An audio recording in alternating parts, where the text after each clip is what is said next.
আমি দর্শকদের অনুরোধ করব দয়া করে ধৈর্য ধরে বসতে, যাতে আমরা এই অনুষ্ঠান চালিয়ে যেতে পারি। ডক্টর নায়েক বেশ কিছু গুরুতর সমস্যার কথা বলেছেন। ডক্টর নায়েক বাইবেলের আরো কিছু সমস্যার কথা বলেছেন। আমিও অস্বীকার করছি না, এগুলোর পক্ষে যুক্তি দেখাতে পারবো না।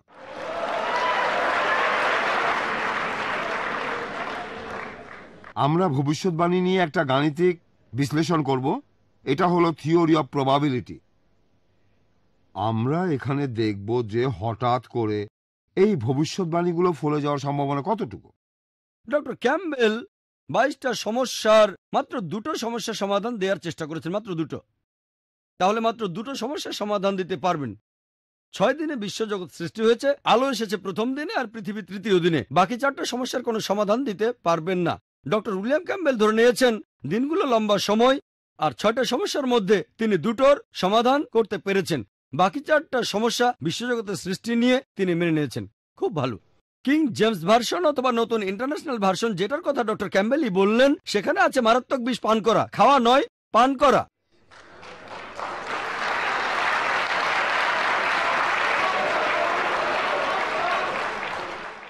জানেন না যে এখানে অনেক ইন্ডিয়ান আছেন, তাদের অনেকে গুজরাটি জানেন, মারাঠি, এমনকি আমিও জানি।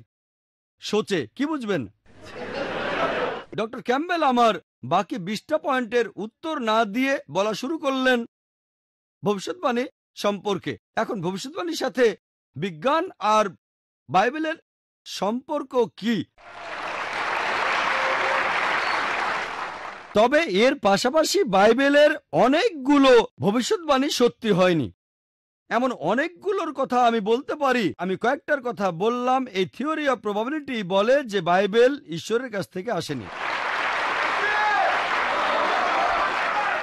আপনি একমত হয়ে আলোচনা করেন অথবা ভিন্ন মত হয়ে যদি যুক্তি মেনে চলেন, আপনি পবিত্রকরণে এমন একটা আয়াত পাবেন না যেটা পরস্পর বিরোধী, আর একটা আয়াত পাবেন না যেটা আধুনিক বিজ্ঞানের সঙ্গে সামঞ্জস্যহীন। ডক্টর উইলিয়াম ক্যাম্বেল যদি কোরআন বুঝতে না পারেন, তার মানে এই না যে কোরআন ভুল। হ্যাঁ, আমি প্রশ্নটা করতে চাই, অথবা বলা যায় পরীক্ষাটা করতে চাই ডক্টর ক্যাম্বেলকে। আপনাকে বাইবেলের সেই ফলসিফিকেশন টেস্টটা দিতে বলছি, যেটা আছে বুক অফ মার্কের 16 নম্বর অধ্যায়ের 17 এবং 18 নম্বর অনুচ্ছেদে। আর আমাদের সবার সামনে আপনি প্রমাণ করে দেখান যে আপনি সত্যিকারের একজন খ্রিস্টান বিশ্বাসী। ডক্টর জাকির, আপনি বললেন যে কোরআন শরীফে নাকি কোথাও কোনো ভুল নেই, কিন্তু আমি 20টারও বেশি ভুল দেখতে পাচ্ছি, সেটা আরবি ব্যাকরণে। এখানে তার কয়েকটা আমি আপনাকে বলছি।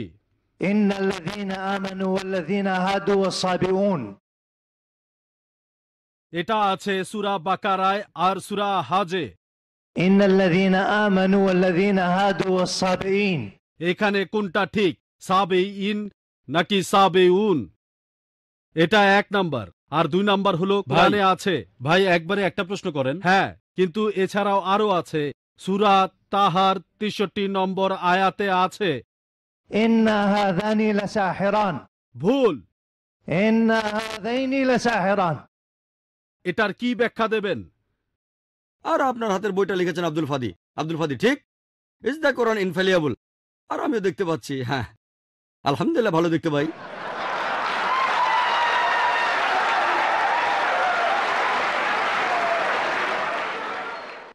আচ্ছা ডক্টর ক্যাম্বেল, আপনি যদি জেনেসিসে বিশ্বজগৎ সৃষ্টির সমস্যাটি সমাধান করতে না পারেন, তাহলে আপনার কি মনে হয় না এতেই প্রমাণ হয় যে বাইবেলের কথাগুলো অবৈজ্ঞানিক আর ঈশ্বরের কাছ থেকে আসেনি?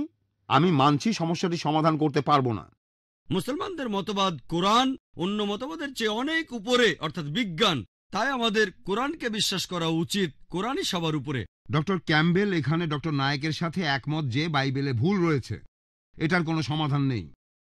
তার অর্থ কি এই যে ডক্টর ক্যাম্বেল মেনে নিলেন বাইবেলে ভুল আছে, সুতরাং এটা ঈশ্বরের বাণী নয়?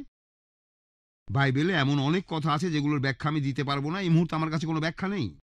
কিভাবে ছেলের বয়স বাবার চেয়ে 2 বছর বেশি হয়? বিশ্বাস করেন, এমনকি হলিউড ফিল্মেও এমন কিছু দেখতে পাবেন না।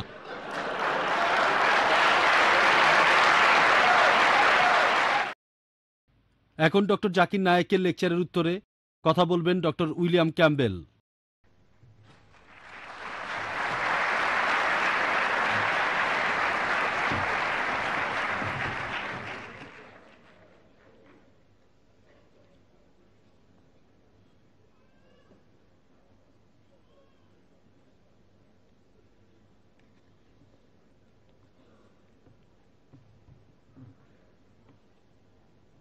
ডক্টর নায়েক বেশ কিছু গুরুতর সমস্যার কথা বলেছেন। আমি তার সাথে একমত নই। উনি কোরআনের আলাকা আর মুতগা সম্পর্কে যে ব্যাখ্যা দিলেন, আমার মতে এটা আসলে একটা সমস্যা। তবে সেটা ওনার কথা আর এটা আমার কথা। আপনারা শ্রোতারা এখানে বিচার করবেন কোনটা ঠিক। ডক্টর নায়েক বললেন যে তিনি এখন পর্যন্ত কোনো লোককে দেখেননি যে বাইবেলের পরীক্ষাটা দিয়েছে। আমি একজন লোকের কথা বলতে পারি, অবশ্য তিনি এখন আর বেঁচে নেই। তিনি আমার বন্ধু হ্যারি র্যাডক্লিফ। তিনি মরক্কোর দক্ষিণে একটা শহরে বাস করতেন, আর সেখানে একজন লোক হ্যারির বন্ধু ছিল। সেই লোক হ্যারিকে দাওয়াত করল ডিনারের জন্য। সেই লোক হ্যারির স্ত্রী আর ছেলেকেও দাওয়াত দিল। হ্যারি সেই দাওয়াতে যেতে রাজি হলো। এমন সময় একজন লোক হ্যারিকে জানালো যে তার খাবারে বিষ মেশানো থাকবে। তারপর তারা গেল। আপনি যে অনুচ্ছেদটা বললেন, হ্যারিও সেটা জানত। হ্যারি ঠিক করলো সে যাবে, কারণ সে কথা দিয়েছে। হ্যারি দাওয়াতে গেল। লোকটা হ্যারিকে খুসখুস খেতে দিল। হ্যারি সুযোগ খুঁজছিল লোকটা বাইরে কোথাও গেলে সে প্লেটটা বদলে দেবে, কিন্তু হ্যারি কোনো সুযোগ পেল না। তাই হ্যারি সেই খাবারটাই খেয়ে ফেলল। কিন্তু হ্যারির স্ত্রী খাবার খুব একটা খেতে পারল না, আর তাদের ছেলে বাসা থেকে খেয়ে এসেছিল। কিন্তু হ্যারি সবই খেল। সেই রাতে হ্যারির পেটে খুব ব্যথা করল, মুখ দিয়ে রক্তও পড়ল, কিন্তু হ্যারি মরেনি। 2 দিন পরে হ্যারি সেই লোকের দরজায় কড়া নাড়ল। লোকটা দরজা খুলে হ্যারিকে দেখে একেবারে ফ্যাকাশে হয়ে গেল, আর হ্যারি তাকে ডিনারের জন্য ধন্যবাদ জানালো। আপনি বললেন তাই এই সম্পর্কে একটা উদাহরণ দিলাম। এরপর আপনি বললেন যে যিশুকে শুধুমাত্র পাঠানো হয়েছে ইহুদিদের জন্য। ইহুদিদের কাছে যাও, তুমি জেন্টাইলদের কাছে যেও না। কিন্তু পবিত্র কোরআনেই বলা আছে, সূরা মারিয়ামে আছে, একজন ফেরেশতা মরিয়মকে এসে বলল, 21 নম্বর আয়াতে আছে যে যীশু খ্রিস্ট মানুষের জন্য একটা নিদর্শন আর স্রষ্টার এক অনুগ্রহ। মার্কের 14 অধ্যায় 9 অনুচ্ছেদ। একজন মহিলা এসে যিশুর পায়ে তেল মাখালো। যিশু বললেন, এখন থেকে তোমরা পৃথিবীকে যেসব সুসংবাদ দেবে তার মধ্যে এই মহিলার কাজের কথাও থাকবে। ম্যাথিউর 28 অধ্যায়ে যিশু যখন স্বর্গে যাওয়ার জন্য তৈরি হচ্ছেন, তিনি শিষ্যদের বললেন, গসপেলগুলো পৃথিবীতে ছড়িয়ে দাও। এটা পরস্পর বিরোধী কথা নয়।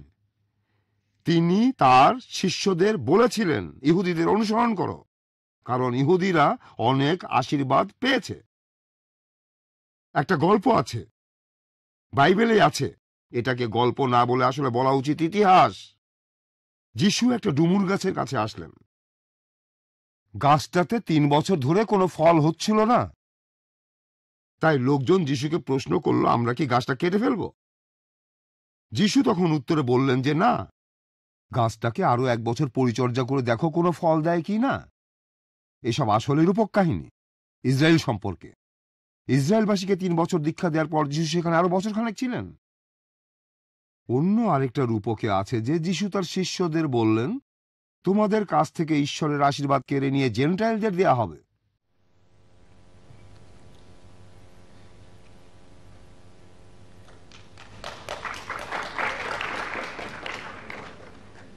ডক্টর নায়েক সৃষ্টির 6 দিনের কথা বললেন, 24 ঘন্টার দিন। বাইবেলে যে 6 দিনের কথা বলা হয়েছে সেটা একটা লম্বা সময়ও হতে পারে, 24 ঘন্টার হতেই হবে এমন নয়। যেভাবে মরিস বুকাইলি তার লেখা বইতে লিখেছেন, আর আমার মতে এই দিনগুলো খুব লম্বা একটা সময়।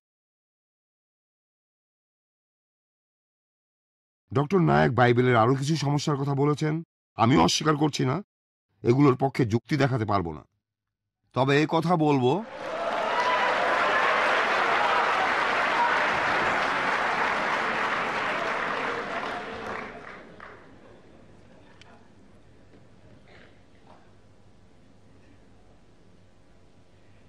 ডক্টর নায়েক এখানে দুই প্রকার পানির কথা বলেছেন, মিষ্টি পানি আর লোনা পানি। আমি ওনার এই ব্যাখ্যার সাথে একমত নই। কোরআন বলছে ঈশ্বর দুই দরিয়াকে প্রবাহিত করেছেন যারা পরস্পরের সাথে মিলিত হয়, কিন্তু তাদের মধ্যে এক অন্তরাল আছে যা তারা অতিক্রম করতে পারে না। সুতরাং তোমরা তোমাদের প্রতিপালকের কোন অনুগ্রহ অস্বীকার করবে? এখানে অন্তরালের আরবি শব্দটা হলো বারজাক, যার অর্থ বিরাম বা অন্তর বা বিরতি, বাধা, অন্তরায় বা বিরামকাল। এই একই কথা সূরা ফুরকানের 53 নম্বর আয়াতে আছে। তিনি দুই দরিয়াকে মিলিতভাবে প্রবাহিত করেছেন, একটি মিষ্টি সুপেয় পানি এবং অপরটি লোনা খড়, আর উভয়ের মধ্যে রেখে দিয়েছেন এক অন্তরায় যা এক অনতিক্রম্য ব্যবধান। এখানে যে শব্দগুলো দিয়ে অনতিক্রম্য ব্যবধান বোঝানো হয়েছে সেই শব্দ দুইটার উৎস একটাই। আমরা এখন কোরআনের এই দুইটা আরবি শব্দকে একটু ভালোভাবে দেখব। হিজার শব্দটার অর্থ নিষেধ, নিষেধাজ্ঞা, বারণ করা, সবগুলোই খুব শক্তিশালী। আর শেষ শব্দটা এই শব্দেরই পার্টিসিপল, এই শব্দেরই পাস্ট পার্টিসিপল, অর্থ একই। তাই শব্দ ধরে কেউ এটার অনুবাদ করলে দাঁড়াবে যে সৃষ্টিকর্তা উভয়ের মধ্যে রেখে দিয়েছেন এক অন্তরায় যা সম্পূর্ণভাবে নিষিদ্ধ। ডক্টর বুকাইল এটা সংক্ষেপে আলোচনা করেছেন, আর তিনি সবশেষে স্বীকার করেছেন যে সমুদ্রে এই পানি মিশে যায়। আমার এক বিজ্ঞানী বন্ধু বলেছেন যে সমুদ্রের পানি নদীর পানি বিচ্ছিন্নভাবে আলাদা হয়ে থাকে। এই পানি দুইটা আলাদাই থাকে, তবে কোনো অন্তরায় থাকে না। থার্মোডিনামিক্স বলে সমুদ্রের লোনা পানি আর নদীর মিষ্টি পানি খুব সহজেই একে অপরের সাথে মিশে যায়। একমাত্র অন্তরায় হয় সময়। লোনা পানির সাথে মিষ্টি পানি মিশে যেতে অনেক সময় লাগে। আমি এখানে আপনাদের একটা ছোট উদাহরণ দিতে পারবো। আমার এক বন্ধু থাকতো তিউনিসিয়ায়, আর তার পেশা ছিল অক্টোপাস শিকার করা। একবার আমি তার সাথে বের হলাম আর নৌকা থেকে লাফ দিয়ে সাগরে সাঁতার কাটছিলাম, আর তখনই সামনে একটা ছোট খাড়ি পড়ল। সে সময় খেয়াল করলাম যে উপরের পানিটা ঠান্ডা আর নিচের পানিটা গরম। আমি ভাবলাম এটা কিভাবে হলো, উপরের পানি ঠান্ডা আর নিচের পানি গরম। এরপরেই বুঝলাম উপরের ঠান্ডা পানি এটা আসছে নদী থেকে, আর লোনা পানিটা ভারী, তাই সেটা নিচের দিকে চলে যাচ্ছে, আর ঠান্ডা মিষ্টি পানিটা রয়েছে উপরে। তাই এখানে আসলে কোনো অন্তরায় নেই।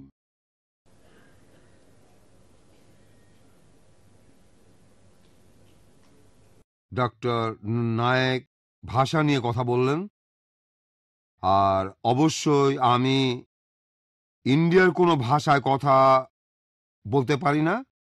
সত্যি বলতে আমেরিকার রেড ইন্ডিয়ানদের ভাষাতেও কথা বলতে পারি না, তাই আমেরিকার ইন্ডিয়ার মধ্যে কোনো পার্থক্য নেই। ডক্টর নায়েক এখানে বাইবেলের যে কথার উদ্ধৃতি দিয়েছেন যে যিশুর শিষ্যদের ভাষাগুলো দেওয়া হয়েছে নিদর্শন হিসেবে, আর এখানে সেই সব ভাষার কথাই বলা হয়েছে যেগুলোর সাথে তারা পরিচিত ছিল। এখানে কোনো অপরিচিত ভাষার কথা বলা হয়নি। কেউ যদি স্পেন থেকে আসতো তাহলে একজন শিষ্য তার সাথে স্প্যানিশ ভাষায় কথা বলতো। কেউ যদি তুরস্ক থেকে আসতো তাহলে অন্য আরেকজন শিষ্য সেই লোকের সাথে কথা বলতো তুর্কি ভাষায়।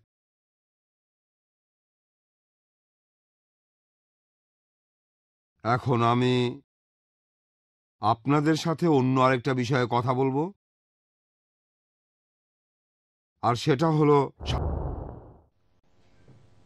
ডিউটারোনমিতে ঈশ্বর মুসাকে বলেছেন একজন নবীর বৈশিষ্ট্য হলো তার ভবিষ্যৎবাণী ফলে যাবে। এলাইজা এখানে দৃষ্টান্ত কোরআনের ভাষা ইলিয়াস।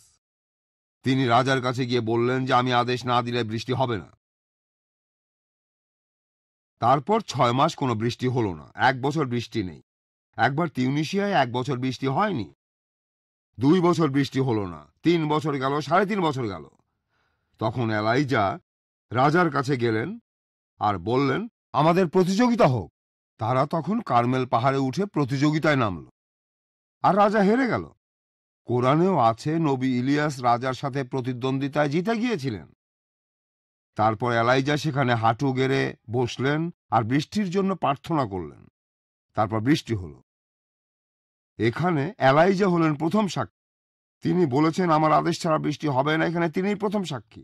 যখন ঈশ্বর পৃথিবীতে বৃষ্টি নামালেন, এলাইজা তখন হাঁটু গেড়ে বসেছিলেন। ঈশ্বর এখানে দ্বিতীয় সাক্ষী।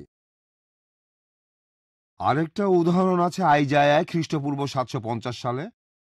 ইহুদিদের নির্বাসনে পাঠানো হয়েছিল। ভবিষ্যৎবাণীটা ছিল তাদের নির্বাসনে পাঠানো হবে। তারপর সাইরাস তাদের ফিরিয়ে আনবে। এই সাইরাসটা আবার কে? এর 250 বছর পরে সাইরাস নামে পারস্য দেশের এক রাজা ইহুদিদের ইসরায়েলে ফেরত পাঠালেন, প্যালেস্টাইনে ফেরত পাঠালেন। আর লন্ডনের সাইরাস সিলিন্ডারেও একই কথা লেখা রয়েছে। এখন আমাদের প্রশ্ন হলো, যিশু কি ভবিষ্যৎবাণী করেছিলেন? তিনি কি অলৌকিক কিছু করেছেন? তার ভবিষ্যৎবাণী কি ফলেছিল?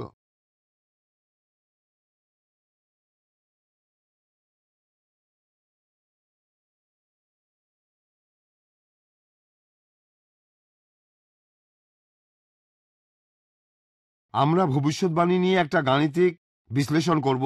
এটা হলো থিওরি অফ প্রবাবিলিটি। আমরা এখানে দেখব যে হঠাৎ করে এই ভবিষ্যৎবাণীগুলো ফলে যাওয়ার সম্ভাবনা কতটুকু।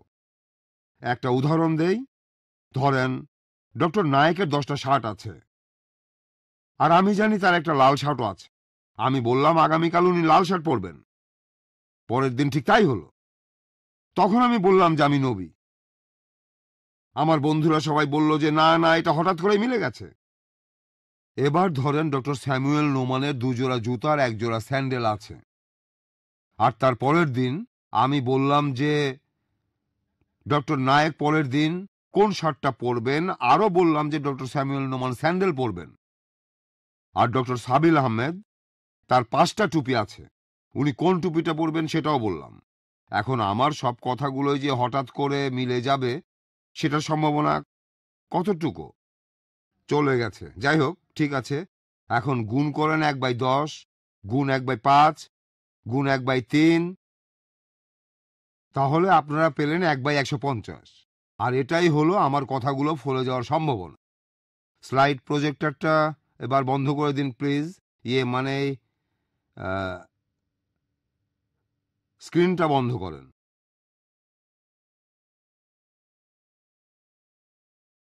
আচ্ছা, সময় চলে যাচ্ছে। আমরা 10টা ভবিষ্যৎবাণী দেখব। এখানে একটা, সেটাকে আমরা ধরবো না, কারণ সেটাই আমরা প্রমাণ করে দেখাবো।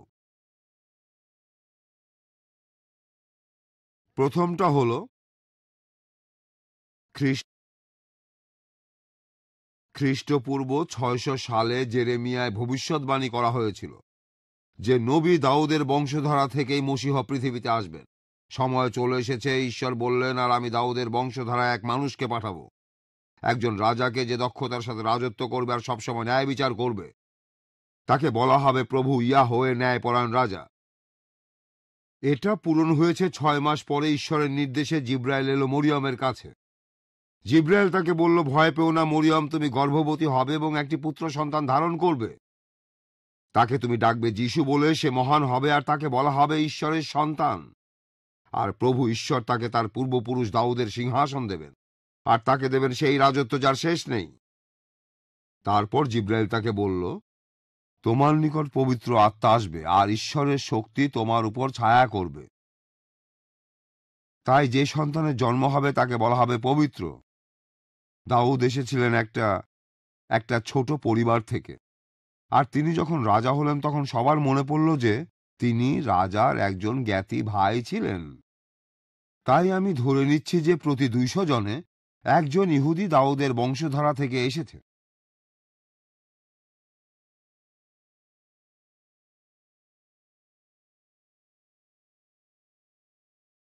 দ্বিতীয় ভবিষ্যৎবাণী, বেথেলহেমে একজন চিরজীবী রাজা জন্মগ্রহণ করবেন। মাইকা খ্রিস্টপূর্ব 750 সালে।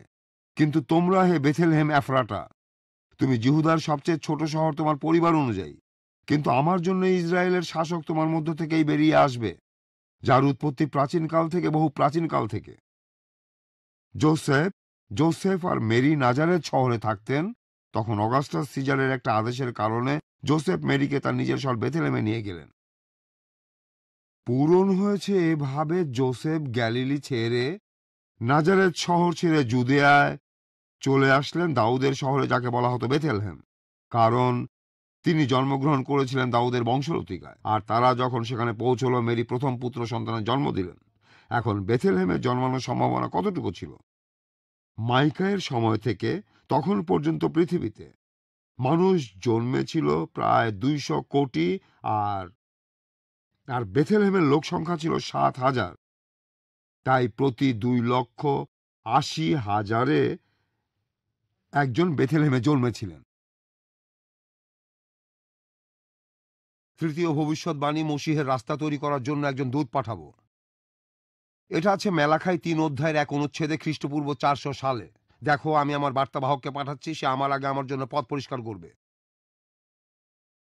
তোমরা যে প্রভুর অন্বেষণ করছো, তিনি হঠাৎ তার মন্দিরে আসবেন। নতুন চুক্তির বার্তাবাহক, যাকে তোমরা চাও, তিনি আসছেন। প্রভু সর্বশক্তিমান বলেন। আর জনের গসপেলে পরের দিন জন অব দ্য ব্যাপটিস্ট ইয়াহিয়া ভবনে জাকারিয়া যিশুকে তার কাছে আসতে দেখলেন আর বললেন, দেখো, ঈশ্বরের মেষশাবক, যিনি পৃথিবীর সব পাপ ভার নিয়ে যাবেন, ইনি সেই ব্যক্তি যার কথা আমি বলেছিলাম। আমার পরে এমন এক ব্যক্তি আসছেন যিনি আমার উপরে, কেননা তিনি আমার পূর্বেও ছিলেন। আর কোরআনেও এ কথা উল্লেখ আছে, সূরা আল ইমরানের 39 থেকে 45 নম্বর আয়াতে, যে ইয়াহিয়া আসবেন, তিনি হবেন ঈশ্বরের বাণীর সমর্থক। তার নাম হবে ঈসা মসীহ, মরিয়ম তনয়। এখন কতজন নেতার আগেও একজন নেতা ছিল আমি জানি না, তবে ধরে নিচ্ছি প্রতি 1000-এ একজন নেতার আগেও আরেকজন নেতা ছিল।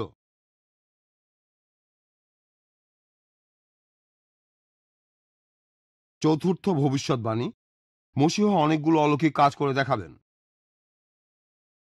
আইজায়া, খ্রিস্টপূর্ব 750 সালে, যারা ভয় পাচ্ছে তাদের জানিয়ে দাও, শক্ত হও, ভয় পেও না, তোমাদের প্রভু আসবেন, তোমাদের রক্ষা করবেন।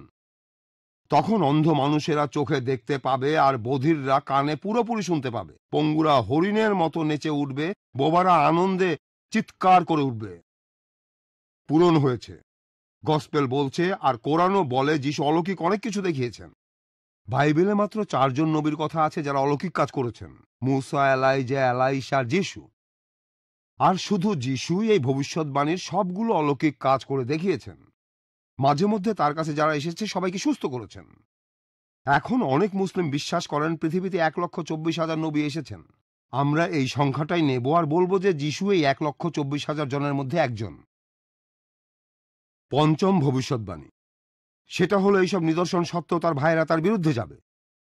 খ্রিস্টপূর্ব 1000 সালের সামে উল্লেখ আছে, আমি আমার ভাইদের কাছে অপরিচিত, মায়ের সন্তানের কাছে বিদেশী।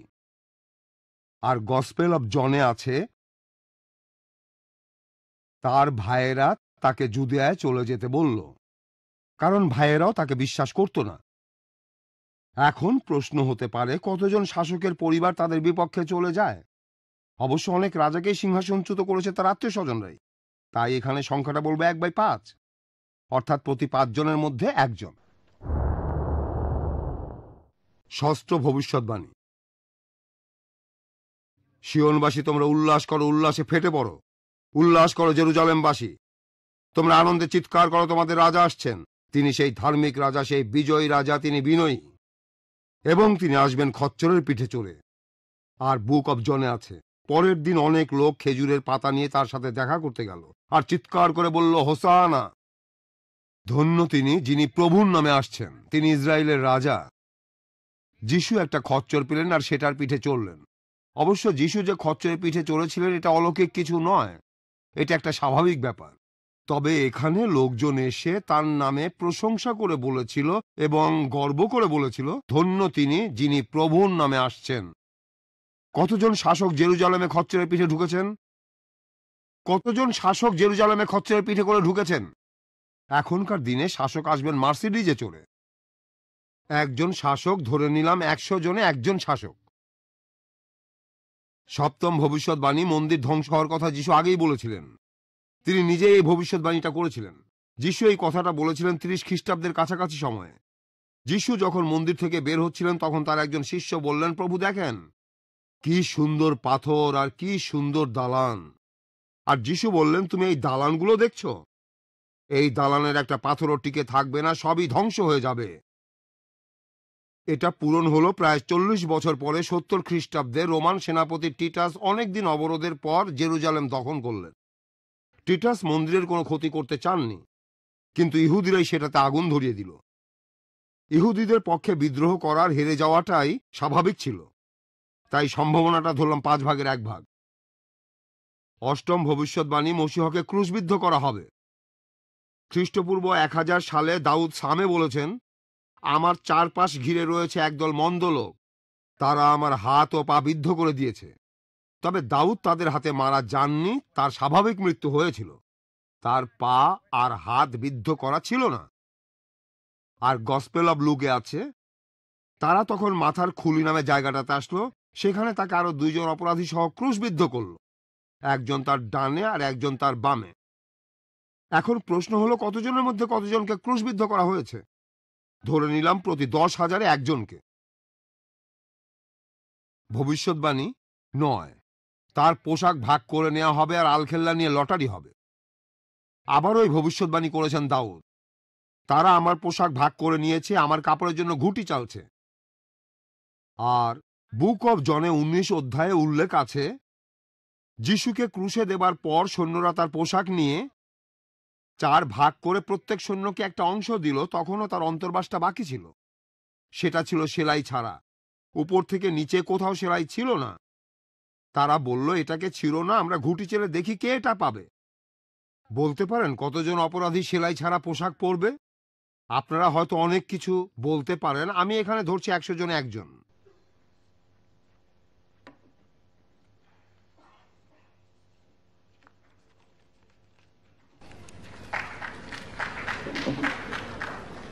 দশম ভবিষ্যৎবাণী, নিষ্পাপ হওয়া সত্ত্বেও তার মৃত্যুর সময় তিনি অসৎ আর ধনীদের মাঝে থাকবেন।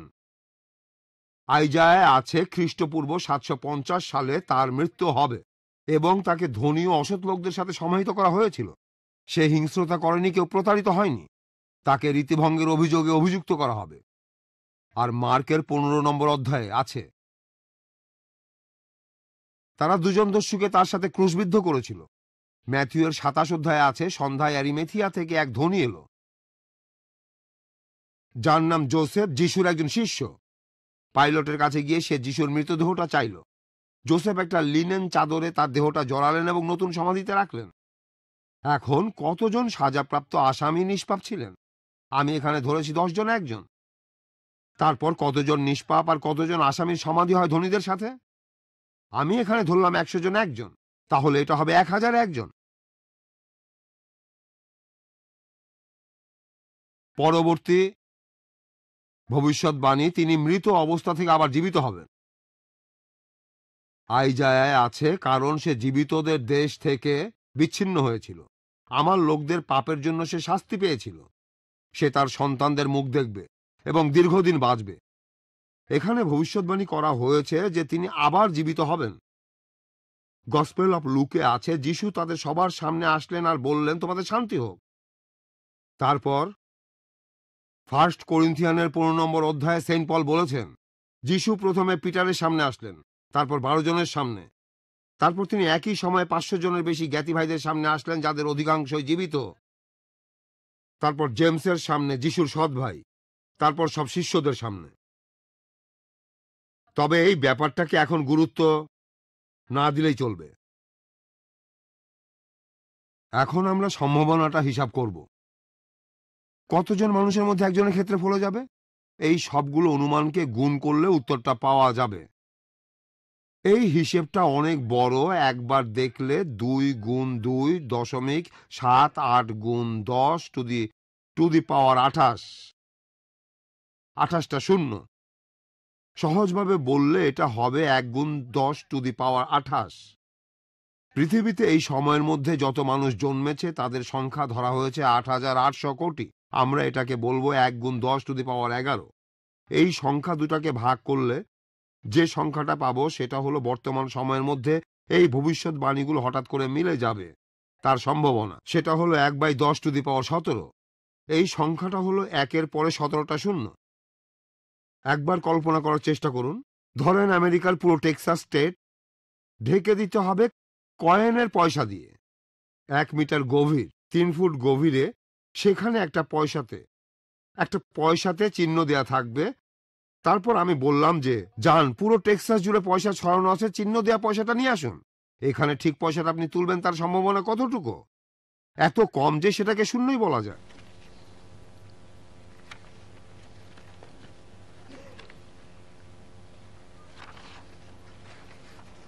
এখানে একটা সমস্যা হয়েছে, 1 মিনিট। এছাড়া আরো অনেক ভবিষ্যৎবাণী আছে। এখান থেকে বোঝা যায় যে নবী দাউদ অথবা আইজায়া ছিলেন প্রথম সাক্ষী, ঈশ্বর সেটা সত্যি করেছেন, তিনি হলেন দ্বিতীয় সাক্ষী। আর ঈশ্বরের নির্দেশে যিশুর শিষ্যরা এগুলো লিখে রেখেছেন। এটাই প্রমাণ করে যে বাইবেল ঈশ্বরের বাণী ইয়াহওয়ে এলোহিমের কাছ থেকে এসেছে। গসপেল বলছে যিশু ঈশ্বরের কাছ থেকে এসেছেন আর আমাদের পাপের জন্য শাস্তি ভোগ করছেন। এটা শুভ সংবাদ। কোরআনে আছে নিষ্ঠুর সংবাদ। সূরা নাহলের 61 নম্বর আয়াতে আছে, আল্লাহ যদি মানুষকে তাদের সীমা লঙ্ঘনের জন্য শাস্তি দিতেন তাহলে ভূপৃষ্ঠে কোনো জীবজন্তুকেই তিনি রেহাই দিতেন না। এখন সমস্যা হলো, কোরআনে স্পষ্ট বলা আছে যে আমরা যদি ভালো কাজ করিও ভালো ফল পাওয়াটা নিশ্চিত নয়। পবিত্র কোরআনে সূরা কাসাসের 67 নম্বর আয়াতে বলা হয়েছে, যে ব্যক্তি তওবা করেছিল, ঈমান এনেছিল, সৎ কাজ করেছিল, আশা করা যায় সে সাফল্য অর্জনকারীদের অন্তর্ভুক্ত হবে। এছাড়াও সূরা তাহরিমের 8 নম্বর আয়াতে আছে, হে মুমিনগণ, তোমরা আল্লাহর নিকট তওবা করো, বিশুদ্ধ তওবা। সম্ভবত তোমাদের প্রতিপালক তোমাদের মন্দ কাজগুলো মোচন করে দেবেন। সূরা তওবার 18 নম্বর আয়াতে উল্লেখ আছে, যারা আল্লাহর মসজিদের রক্ষণাবেক্ষণ করবে, যারা ঈমান আনে আল্লাহ ও আখিরাতে এবং সালাত কায়েম করে, যাকাত দেয় এবং আল্লাহ ব্যতীত অন্য কাহাকে ভয় করে না, আশা করা যায় তারাই হবে সৎ পথ প্রাপ্ত।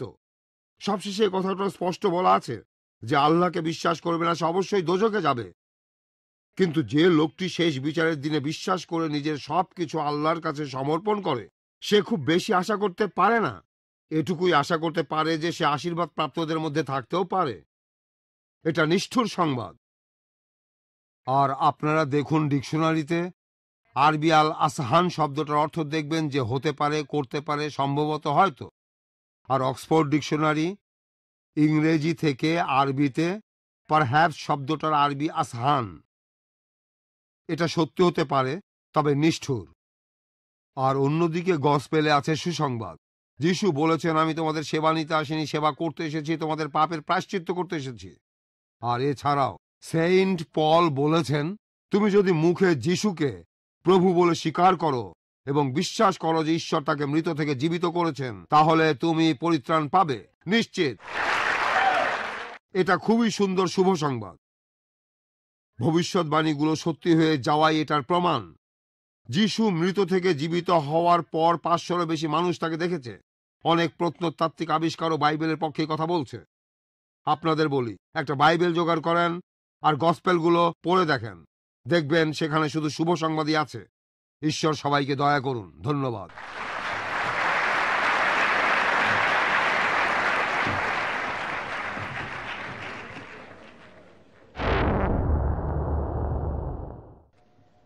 এবারে আমি আমন্ত্রণ জানাবো ডক্টর ক্যাম্বেলের কথার উত্তর দিতে ডক্টর জাকির নায়েককে।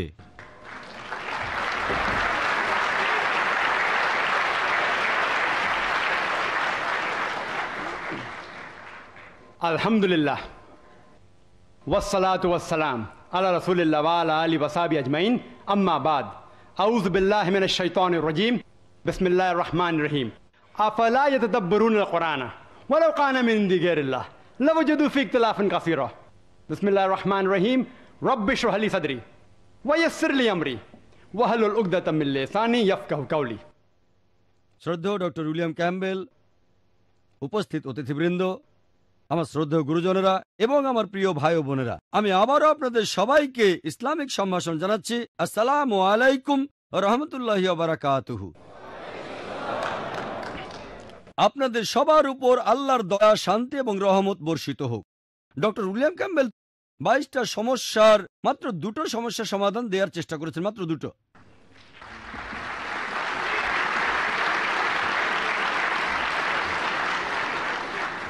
প্রথম সমস্যার উত্তরে তিনি বললেন যে তার মতে বাইবেলে যে দিনের কথা বলা হয়েছে সেটা নাকি অনেক লম্বা একটা সময়। আমি আগে আমার লেকচারে বলেছি, যদি আপনি ধরে নেন কোরআনের মতো এখানেও দিনগুলো লম্বা সময়, তাহলে মাত্র দুটো সমস্যার সমাধান দিতে পারবেন।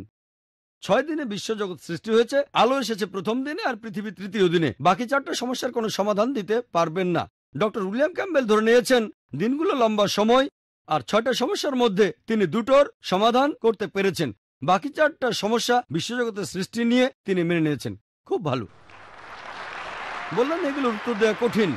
দ্বিতীয় সমস্যাটার উত্তরে বললেন গসপেল অফ মার্কে সেই পরীক্ষার ব্যাপারে 16 নম্বর অধ্যায়ের 17-18 নম্বর অনুচ্ছেদে। আর বললেন যে তার এক বন্ধু যার নাম হ্যারি, তারপরে কি যেন মরক্কোতে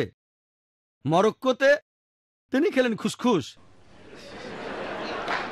বাইবেল বলছে কিং জেমস ভার্সন অথবা নতুন ইন্টারন্যাশনাল ভার্সন, যেটার কথা ডক্টর ক্যাম্বেলই বললেন, সেখানে আছে মারাত্মক বিষ পান করা, খাওয়া নয়, পান করা।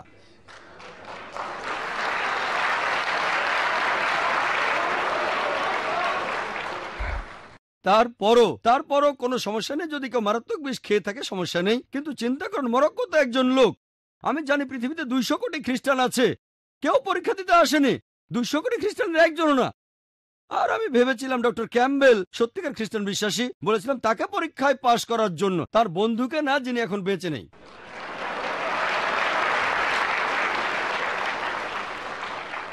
আর তিনি বললেন মুখ থেকে রক্ত বেরিয়েছিল। ডক্টর উইলিয়াম ক্যাম্বেল আর আমি ডাক্তার হিসেবে ভালো করেই জানি যে বিষ খেলে রক্ত বের হয়, আর অনেক বিষ খাওয়া রোগীকে তো সুস্থ করেছে। এটা আর এমন কি, পরীক্ষা হলো আপনাকে সামনে এগিয়ে এসে এগুলো করতে হবে। আর তাছাড়াও আপনি বিদেশি ভাষায় কথা বলতে পারবেন। ডক্টর উইলিয়াম ক্যাম্বেল বললেন যে সে সময় আপনারা যদি মার্কের 16 নম্বর অধ্যায়ে দেখেন, সে সময়ের লোকেরা তারা বিভিন্ন ভাষায় কথা বলতো, বিদেশি ভাষা। ডক্টর উইলিয়াম ক্যাম্বেল জানেন না যে এখানে অনেক ইন্ডিয়ান আছেন, তাদের অনেকে গুজরাটি জানেন, মারাঠি, এমনকি আমিও জানি। সোচে কি বুঝবেন যদি আমি অন্য কোনো ভাষায় বলি? নির্কুট তামিল? উত্তর নেই। বিদেশি ভাষা নির্কুট, এখানে কেউ তামিল আছেন? অথবা মালায়ালাম, ওয়েলাম? হ্যাঁ, খুব ভালো। আপনি কি খ্রিস্টান? আমি আপনাকে জিজ্ঞেস করছি, আপনি মুসলিম? যা হোক, ঠিক আছে, এই পরীক্ষাটা খ্রিস্টান বিশ্বাসীদের জন্য ছিল।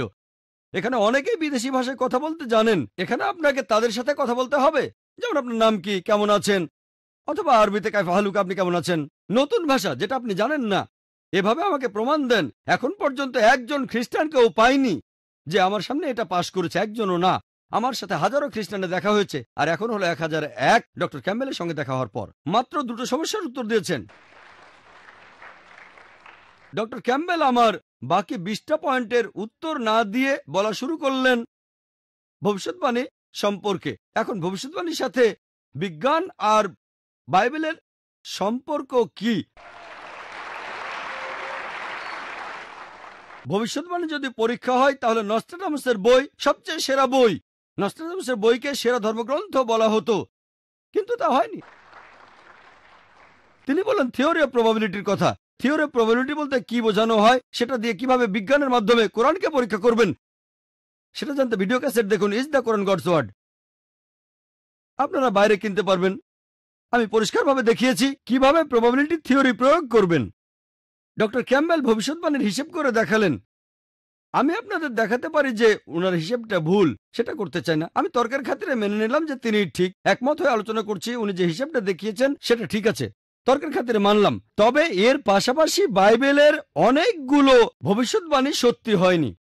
এমন অনেকগুলোর কথা আমি বলতে পারি, যেমন ধরেন জেনেসিসের 4 নম্বর অধ্যায় 12 নম্বর অনুচ্ছেদে বলা আছে ঈশ্বর কাইনকে বলেন তোমরা কখনো স্থায়ী হতে পারবে না, তোমরা হবে যাযাবর।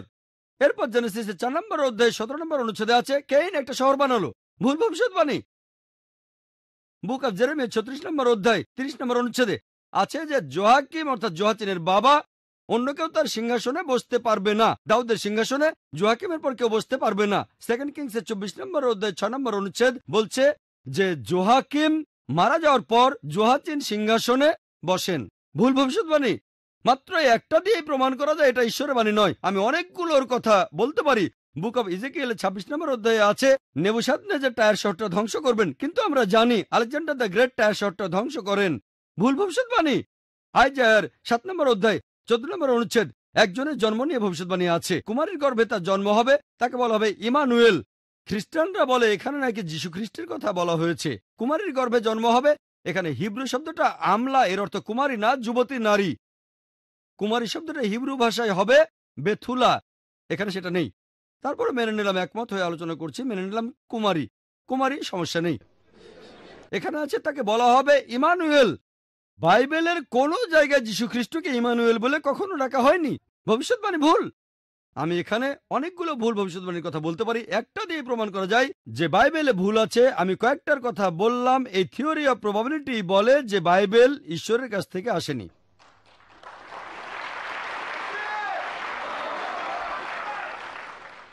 ডক্টর ক্যাম্বেল বললেন যে কোরআনের কথা অনুযায়ী এলাইজা যুদ্ধে জিতলেন আর বাইবেলের কথা অনুযায়ী এলাইজা যুদ্ধে হারলেন। সে যাই হোক, তার মানে এই না যে বাইবেল ঠিক আর কোরআন ভুল। যদি বাইবেল আর কোরআনে আলাদা কথা থাকে, আপনি ধরেই নিচ্ছেন যে বাইবেল ঈশ্বরের বাণী। যদি দুটো গ্রন্থই ভালোভাবে দেখেন, এটাও হতে পারে যে কোরআন ঠিক আর বাইবেল ভুল। আবার হতে পারে বাইবেল ঠিক কোরআন ভুল। আবার এটাও হতে পারে যে দুটোই ভুল, আবার এটাও হতে পারে দুটোই ঠিক। আমরা যদি জানতে চাই দুটোর মধ্যে কোনটা ভুল, তাহলে দেখতে হবে এই সম্পর্কে বাইরের লোক কি বলে, কোনটা ঠিক। যেহেতু বাইবেল বলছে এলাইজা হেরে গেছে আর কোরআন বলছে এলাইজা জিতে গেছে, তাই কোরআন ভুল বলছে, এটা অযৌক্তিক। আর ডক্টর ক্যাম্বেল কোরআন নিয়ে বেশ কিছু কথা বলেছেন, সময়ের অভাবে উত্তর দেইনি, আর এখন সেগুলোর উত্তর দেব। আমি এখানে আরো 6-7টা পয়েন্টের কথা বলবো যেগুলো নিয়ে আগে বলিনি। আমি ইনশাআল্লাহ সংক্ষেপে উত্তর দেব। তিনি বললেন যে কোরআনে আছে, আমার কথা অনুযায়ী আমার ভিডিওটাও দেখালেন ভাই সাব্বির আলীর কথা অনুযায়ী যে চাঁদের আলো আসলে একটা প্রতিবিম্ব। তার মতে কোরআনে কথা বলা হয়নি। উদ্ধৃতি দিই আবারও, পবিত্র কোরআনে সূরা ফুরকানের 61 নম্বর আয়াতে উল্লেখ করা হয়েছে যে কত মহান তিনি, যিনি নভমণ্ডলে সৃষ্টি করেছেন রাশিচক্র, সেখানে স্থাপন করেছেন প্রদীপ, সূর্য এবং চাঁদ, যার রয়েছে ধার করা আলো মুনির। এখানে চাঁদের যে আরবি শব্দটা সেটা কামার, এর আলোকে সবসময় বলা হয়েছে মুনির বা নূর, অর্থাৎ প্রতিবিম্বিত আলো। প্রতিবিম্বিত আলো। সূর্য হলো শামস, এর আলোকে সবসময় বলা হয়েছে ওয়াহাজ দিয়া, যার অর্থ জ্বলন্ত প্রদীপ, জ্বলন্ত দ্যুতি। আমি রেফারেন্স দিতে পারি, সূরা নূরের 15 ও 16 নম্বর আয়াতে উল্লেখ করা হয়েছে, সূরা ইউনুসের 5 নম্বর আয়াতেও উল্লেখ করা হয়েছে। আর তিনি বললেন এটার অর্থ যদি প্রতিবিম্বিত আলো হয়ে থাকে, তিনি এখানে কোরআনে সূরা নূরের 35 ও 36 নম্বর আয়াতের উদ্ধৃতি দিলেন যে আল্লাহ সুবহানাহু ওয়া তাআলা হলেন নূরা সামাওয়াতি ওয়াল আরদ, তিনি আকাশমণ্ডলী ও পৃথিবীর জ্যোতি। পুরো আয়াতটা আগে পড়েন, বোঝার চেষ্টা করেন। বলা হচ্ছে আল্লাহ হলেন জ্যোতি, নূর। বলা হচ্ছে আল্লাহ হলেন আকাশমণ্ডলী ও পৃথিবীর জ্যোতি। এখানে জ্যোতি শব্দটার উপমা হলো একটা কুলঙ্গি, আর এই কুলঙ্গির মধ্যে একটা প্রদীপ। এখানে প্রদীপ শব্দটাই আছে। তাহলে আল্লাহ সুবহানাহু ওয়া তাআলা তিনি নিজেই নিজের আলো, আর তিনি আলোর প্রতিবিম্ব। যেমন ধরেন একটা হ্যালোজেন ল্যাম্প এখানে দেখতে পাচ্ছেন, এর ভেতরের ল্যাম্পটা সূর্যের মতো, তবে রিফ্লেক্টরটা চাঁদের মতো। এটা প্রতিবিম্ব তৈরি করছে। হ্যালোজেন লাইটের যে টিউব, সেটার একটা নিজস্ব আলো আছে, আর এর রিফ্লেক্টরটা সেই আলোর প্রতিবিম্ব তৈরি করছে। এখানে একসাথে দুটোই আছে। তাহলে আল্লাহ সুবহানাহু ওয়া তাআলা আলহামদুলিল্লাহ নিজের আলো থাকার পাশাপাশি পবিত্র কোরআনে বলা হয়েছে কুলঙ্গির মধ্যে প্রদীপ আছে, আর আল্লাহ সুবহানাহু ওয়া তাআলা নিজেই প্রদীপের আলো। আল্লাহ নিজেই তার প্রতিবিম্ব। ডক্টর উইলিয়াম ক্যাম্বেল বললেন যে কোরআনে আছে যে কোরআন হলো নূর, প্রতিবিম্ব তৈরি করছে। অবশ্যই কোরআন আল্লাহ সুবহানাহু ওয়া তাআলার নির্দেশনা আর আলোর প্রতিবিম্ব তৈরি করছে। বলা হয়েছে মুহাম্মদ সাল্লাল্লাহু আলাইহি ওয়াসাল্লাম হলেন সিরাজ। হ্যাঁ, তাই তো। হাদিসে আমাদের নবী আমাদের বিভিন্ন নির্দেশনা দিয়েছেন। তাই মুহাম্মদ সাল্লাল্লাহু আলাইহি ওয়াসাল্লাম তিনি নূর, এছাড়াও তিনি সিরাজ। আলহামদুলিল্লাহ, তিনি যথেষ্ট জ্ঞানী ছিলেন। আলহামদুলিল্লাহ, তিনি আল্লাহর কাছ থেকে নির্দেশনাও পেয়েছেন। আলহামদুলিল্লাহ। তাহলে যদি আপনি বলেন নূর মানে প্রতিবিম্বিত আলো আর মুনিরও প্রতিবিম্বিত আলো, তারপর আলহামদুলিল্লাহ আপনি বৈজ্ঞানিকভাবে প্রমাণ করতে পারবেন যে চাঁদের আলো তার নিজস্ব আলো নয়, এটা একটা প্রতিবিম্বিত আলো। ডক্টর উইলিয়াম ক্যাম্বেল আরও কিছু কথা বলেছেন। তিনি বলেছেন সূরা কাহাফ নিয়ে, এখানে ৮৬ নম্বর আয়াতে উল্লেখ করা হয়েছে যে জুলকারনাইন সূর্যকে অস্ত যেতে দেখল পঙ্কিল জলাশয়ে, নোংরা পানিতে। চিন্তা করেন, সূর্য ডুবছে, পঙ্কিল জলাশয়, অবৈজ্ঞানিক। এখানে যে আরবি শব্দটা আছে সেটা হলো ওয়াজদা, যার অর্থ জুলকারনাইনের কাছে মনে হয়েছিল। ডক্টর ক্যাম্বেল আরবি জানেন। ওয়াজদা অর্থ ডিকশনারিতেও দেখতে পারেন, এর অর্থ মনে হয়েছিল। এখানে আল্লাহ সুবহানাহু ওয়া তাআলা বলেছেন জুলকারনাইনের কাছে কি মনে হয়েছিল। আমি যদি বলি ক্লাসে একটা ছেলে বলেছে 2+2=5, আপনি বলেন জাকির বলেছে 2+2=5, আমি বলিনি। আমার ক্লাসে একটা ছেলে বলেছে 2+2=5, আমি ভুল বলিনি, ছেলেটা ভুল বলেছে। আপনি অনেকভাবে এই আয়াতটার ব্যাখ্যা দিতে পারেন। একটা হলো এভাবে মোহাম্মদ আসাদের ব্যাখ্যা, ওয়াজদা মানে মনে হয়েছিল, এটা মনে হয়েছিল জুলকারনাইনের কাছে। অন্য আরেকটা ব্যাখ্যা, এখানে আরবি শব্দটা হলো মাগরিব, এটা দিয়ে সময় বা স্থান দুটোই বোঝানো যায়। এখানে বলা হচ্ছে সূর্যাস্ত, এটাকে সময় বলে ধরা যায়। যদি বলি সূর্য অস্ত যাবে সন্ধ্যে 7টায়, এখানে আমি বলছি সময়। যদি বলি সূর্য অস্ত যাবে পশ্চিমে, এখানে আমি স্থানের কথা বলছি। তাহলে এখানে মাগরিব শব্দটা দিয়ে বোঝানো হয়েছে সময়। আর জুলকারনাইন সূর্যাস্তের জায়গাটাতে পৌঁছাননি, এখানে এটা সময়। তিনি সূর্যাস্তের সময় সেখানে পৌঁছালেন, সমাধান হয়ে গেল। আরো অনেকভাবে এটার সমাধান করা যায়, যদিও ডক্টর ক্যাম্বেল বলবেন যে না না না, এখানে খুব বেশি অনুমান করা হচ্ছে। এটা আসলে মনে হওয়া নয়, কোরআনে ভুল আছে। আসুন আরো ভালো করে দেখি। কোরআনে বলা হচ্ছে যে সূর্য অস্ত যাচ্ছে পঙ্কিল জলাশয়ে। এখন আমরা জানি যে যখন এই সূর্যোদয় আর সূর্যাস্তের কথা বলি, সূর্য কি আসলে ওঠে? সত্যি কথা বলতে গেলে সূর্য ওঠে না, আর সূর্য অস্ত যায় না। বিজ্ঞান আমাদের বলে সূর্য কখনো অস্ত যায় না, পৃথিবী যে ঘুরছে, এই কারণেই সূর্যোদয় আর সূর্যাস্ত হচ্ছে। কিন্তু তারপরও আপনারা খবরের কাগজে দেখতে পাবেন লেখা থাকে সূর্যোদয় ভোর 6টায়, অস্ত যাবে সন্ধ্যে 7টায়। ও, খবরের কাগজ ভুল বলছে, অবৈজ্ঞানিক।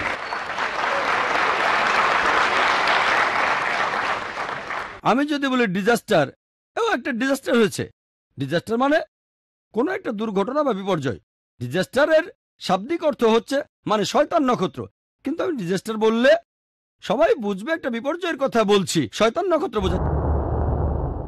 ডক্টর উইলিয়াম ক্যাম্বেল আর আমি জানি যে কোনো পাগল লোককে আমরা লুনাটিক বলি, ঠিক না ভুল? অন্ততপক্ষে আমি জানি, আর আমি বিশ্বাস করি ডক্টর উইলিয়াম ক্যাম্বেল শব্দটা জানেন। যদি কাউকে লুনাটিক বলেন, সে পাগল। লুনাটিকের শাব্দিক অর্থ কি? এর অর্থ হলো চন্দ্রাহত। তবে এইভাবেই ভাষার বিবর্তন হয়েছে। একইভাবে সূর্যোদয় এই শব্দটা আমরা সবাই ব্যবহারে অভ্যস্ত, আর আল্লাহ মানব জাতিকে নির্দেশনা দিচ্ছেন, তিনি শব্দটা বলেছেন যাতে আমরা বুঝতে পারি। তাই শব্দটা হলো সূর্যাস্ত, আসলে অস্ত যাচ্ছে না আর উদয়ও হচ্ছে না। তাহলে এভাবে ব্যাখ্যা করে পরিষ্কারভাবে বোঝানো যায় যে এই কথাটা পবিত্র কোরআনের সূরা কাহাফের ৮৬ নম্বর আয়াতে বিজ্ঞানের সাথে সামঞ্জস্যহীন কিছু কথা বলা হয়নি। এভাবে আমরা মানুষরা কথা বলে অভ্যস্ত। ডক্টর ক্যাম্বেল বললেন সূরা ফুরকানের ৪৫ ও ৪৬ নম্বর আয়াতে উল্লেখ করা হয়েছে যে আল্লাহ ছায়াকে লম্বা ও প্রসারিত করেন, তিনি এটাকে স্থির রাখতে পারতেন। সূর্য এটার নির্দেশক। আর তার বইয়ে তিনি বলেছেন সূর্যকে নড়াচড়া করে। এই আয়াতের কোথায় সেটা বলা আছে? সূরা ফুরকানের ৪৫ ও ৪৬ নম্বর আয়াতে স্পষ্ট করে লেখা আছে সূর্য গতিশীলের কথা বলা হয়নি। তিনি তার বইয়ে লিখেছেন, আমরা এটা প্রাইমারি স্কুলে পড়েছি, আর ওনার লেকচারও বললেন পৃথিবী যে ঘুরছে এই কারণেই আমাদের ছায়া কখনো বড় আর কখনো ছোট হচ্ছে। তবে কোরআনে বলা হচ্ছে যে সূর্য হলো এর নির্দেশক। আজকের দিনে যে লোকটা প্রাইমারি স্কুলও পাশ করেনি, সেও জানে যে ছায়া হচ্ছে সূর্যের কারণে। এমনকি যে লোকটা কখনো স্কুলে যায়নি, সেও জানে সূর্যের কারণে ছায়া তৈরি হয়। তাহলে কোরআন ঠিকই বলছে। এখানে বলা হচ্ছে না যে সূর্য গতিশীল, সেজন্য ছায়া তৈরি হয়। উনি কোরআনের মধ্যে নিজের কথা ঢোকাচ্ছেন। সূর্য এটার নির্দেশক, নির্দেশ দিচ্ছে ছায়াকে। সূর্যের আলো না থাকলে আমরা ছায়া পাবো না। এই লাইটে অবশ্য ছায়া পড়বে, সেটা আলাদা কথা। তবে এখানে সেই ছায়ার কথা বলা হচ্ছে যে ছায়াটা আকার পরিবর্তন করে, লম্বা আর ছোট হয়। ডক্টর উইলিয়াম ক্যাম্বেল সুলাইমানের মৃত্যু নিয়ে বললেন পবিত্র কোরআনে সূরা সাবার 12 থেকে 14 নম্বর আয়াত উল্লেখ করে বললেন, চিন্তা করেন একজন লাঠিতে ভর দিয়ে আছে আর মারা গেল কিন্তু কেউ টের পেল না, ইত্যাদি। অনেকভাবে এটার ব্যাখ্যা দেওয়া যায়। 1 নম্বর পয়েন্ট, সুলাইমান আলাইহিস সালাম আল্লাহর নবী ছিলেন। এটা একটা অলৌকিক কাজ হতে পারে। যখন বাইবেল বলছে যে যীশুখ্রিস্ট বা ঈসা আলাইহিস সালাম মৃতকে জীবিত করতে পারতেন, তিনি কুমারী মায়ের গর্ভে জন্মেছিলেন, কোনটা চিন্তা করা বেশি কঠিন? কুমারীর গর্ভে জন্ম নেয়া, মৃত মানুষকে জীবিত করা, নাকি লাঠির উপর ভর দিয়ে অনেক সময় পার করা? কোনটা বেশি কঠিন? যখন আল্লাহ যীশু খ্রিস্টের মাধ্যমে অলৌকিক কাজ দেখাতে পারেন, তাহলে সুলাইমানের মাধ্যমে দেখাতে পারবেন না কেন? মুসা নবী সাগর ভাগ করেছিলেন, তিনি লাঠি ছুঁড়ে মারলে সেটা সাফ হয়ে যেত। বাইবেলে এই কথা কোরানো আছে। আল্লাহ এত কিছু করতে পারলে কেন একজন মানুষকে লাঠি ভরে রাখতে পারবেন না? যাই হোক, আরো অনেকভাবে এটার উত্তর দিতে পারি। কোরআনের কোথাও বলা নেই যে সুলাইমান আলাইহিস সালাম লাঠিতে ভর দিয়েছিলেন অনেক লম্বা সময়, কোথাও বলা হয়নি। এখানে বলা হয়েছে যে মাটির পোকা হতে পারে, পিঁপড়া বা অন্য কোনো পোকা লাঠিটা খাচ্ছিল। আর এমনও হতে পারে সুলাইমান আলাইহিস সালাম তিনি মারা গেছেন, আর তখন কোনো পোকা লাঠিটা খেয়ে ফেলায় তিনি পড়ে গেলেন। তবে ধরেন আমি কোরআনের সাথে ভিন্ন মত হয়ে আলোচনা করছি, কারণ আপনি একমত হয়ে অথবা ভিন্ন মত হয়ে আলোচনা করেন। আমি কোরআনে একটা আয়াত বলেছিলাম, সূরা নিসার 82 নম্বর আয়াতে উল্লেখ করা হয়েছে, আফালা ইয়াতাদাব্বারুনাল কুরআন ওয়ালাউ কানা মিন ইনদি গায়রিল্লাহ লাওয়াজাদু ফি ইখতিলাফান কাসীরা। তবে কি তারা কোরআন সম্বন্ধে অনুধাবন করে না? এটা যদি আল্লাহ ব্যতীত অন্য কারণে উঠতে আসতো, তাহলে এতে অনেক অসঙ্গতি থাকতো। আপনি একমত হয়ে আলোচনা করেন অথবা ভিন্ন মত হয়ে যদি যুক্তি মেনে চলেন, আপনি পবিত্র কোরআনে এমন একটা আয়াত পাবেন না যেটা পরস্পর বিরোধী, আর একটা আয়াত পাবেন না যেটা আধুনিক বিজ্ঞানের সঙ্গে সামঞ্জস্যহীন। ডক্টর ক্যাম্বেলের কথা মেনে নিলাম যে সুলাইমান লম্বা সময় দাঁড়িয়েছিলেন। উত্তরটাও এই আয়াতগুলোতে আছে যে যখন সুলাইমান আলাইহিস সালাম পড়ে গেলেন, জিনরা তখন বলল যে যদি তারা জানতো যে সুলাইমান আলাইহিস সালাম মারা গেছেন, তাহলে তারা এই শাস্তি ভোগ করত না। এর অর্থ হলো যে এমনকি জিনেরাও, তাদেরও ইলমে গায়েব নেই, তারাও অদৃশ্য জানতে পারে না। জিনেরা নিজেদের অনেক বড় মনে করেছিল, আল্লাহ তাদের বুঝিয়ে দিলেন যে এমনকি তাদেরও, জিনদেরও ইলমে গায়েব নেই। ডক্টর ক্যাম্বেল এরপর বলেছেন দুই তৈরি হওয়া নিয়ে। সূরা নাহলের 66 নম্বর আয়াতের কথা বলেছেন, প্রথম যে লোক রক্তের সঞ্চালন নিয়ে কথা বলেছেন তিনি ইবনে নাফিস, কোরআন নাজিল হওয়ার 600 বছর পরে। আর এর 400 বছর পরে উইলিয়াম হার্ভে এই জ্ঞানটা পশ্চিমে নিয়ে এলেন, অর্থাৎ কোরআন নাজিল হওয়ার 1000 বছর পরে। আমরা যে খাবার খাই সেগুলো অন্ত্রে যায়, আর অন্ত্র থেকে খাবার শরীরের বিভিন্ন স্থানে যায়, রক্তের মধ্যেও যায়, আবার অনেক সময় লিভারের মধ্যেও যায়। খাবার এখান থেকে স্তন গ্রন্থিতেও যায়, আর সেখান থেকে দুধ উৎপন্ন হয়। পবিত্র কোরআনের ভেতরে আধুনিক বিজ্ঞানের এই কথাটা সংক্ষেপে সূরা নাহলের 66 নম্বর আয়াতে উল্লেখ করা হয়েছে যে অবশ্যই গবাদি পশুর মধ্যে তোমাদের জন্য শিক্ষা রয়েছে, তোমরা সেটাই পান করবে যা উহাদের উদরে অবস্থিত। তাদের উদরস্থিত গোবর এবং রক্তের মধ্যে হতে তোমাদেরকে পান করায় বিশুদ্ধ দুধ, যা পানকারীদের জন্য সুস্বাদু। আলহামদুলিল্লাহ, আমরা কিছুদিন আগে জানতে পেরেছি, বিজ্ঞানে কিছুদিন আগে মানে 50 বছর আগে, 100 বছর আগে কোরআনে এই কথাগুলো বলা হয়েছে। 1400 বছর আগে পবিত্র কোরআনে সূরা মুমিনুনের 21 নম্বর আয়াতে একই কথার উল্লেখ আছে। ডক্টর উইলিয়াম ক্যাম্বেল পশু পাখির সম্প্রদায় নিয়েও কিছু কথা বললেন। সূরা আনামের 38 নম্বর আয়াতে বলা হয়েছে, ভূপৃষ্ঠে বিচরণকারী এমন জীব নেই অথবা নিজ ডানার সাহায্যে এমন কোনো পাখি উড়ে না যারা তোমাদের মতো একটা সম্প্রদায়। আর ডক্টর উইলিয়াম ক্যাম্বেল বললেন, স্ত্রী মাকড়সা পুরুষ মাকড়সাকে মেরে ফেলে। আমরা কি মেরে ফেলি? সিংহ এটা করে, হাতি ওটা করে। তিনি এখানে ব্যবহারের কথা বলছেন, কোরআন এখানে ব্যবহারের কথা বলছে না। ডক্টর উইলিয়াম ক্যাম্বেল যদি কোরআন বুঝতে না পারেন, তার মানে এই না যে কোরআন ভুল। কোরআন বলছে তারা সম্প্রদায়ে বসবাস করে, তার অর্থ জীবজন্তু আর পশু পাখি দলবদ্ধ হয়ে থাকে, সমাজবদ্ধ হয়ে, আমাদের মানুষদের মতো। এখানে কোনো ব্যবহারের কথা বলা হয়নি।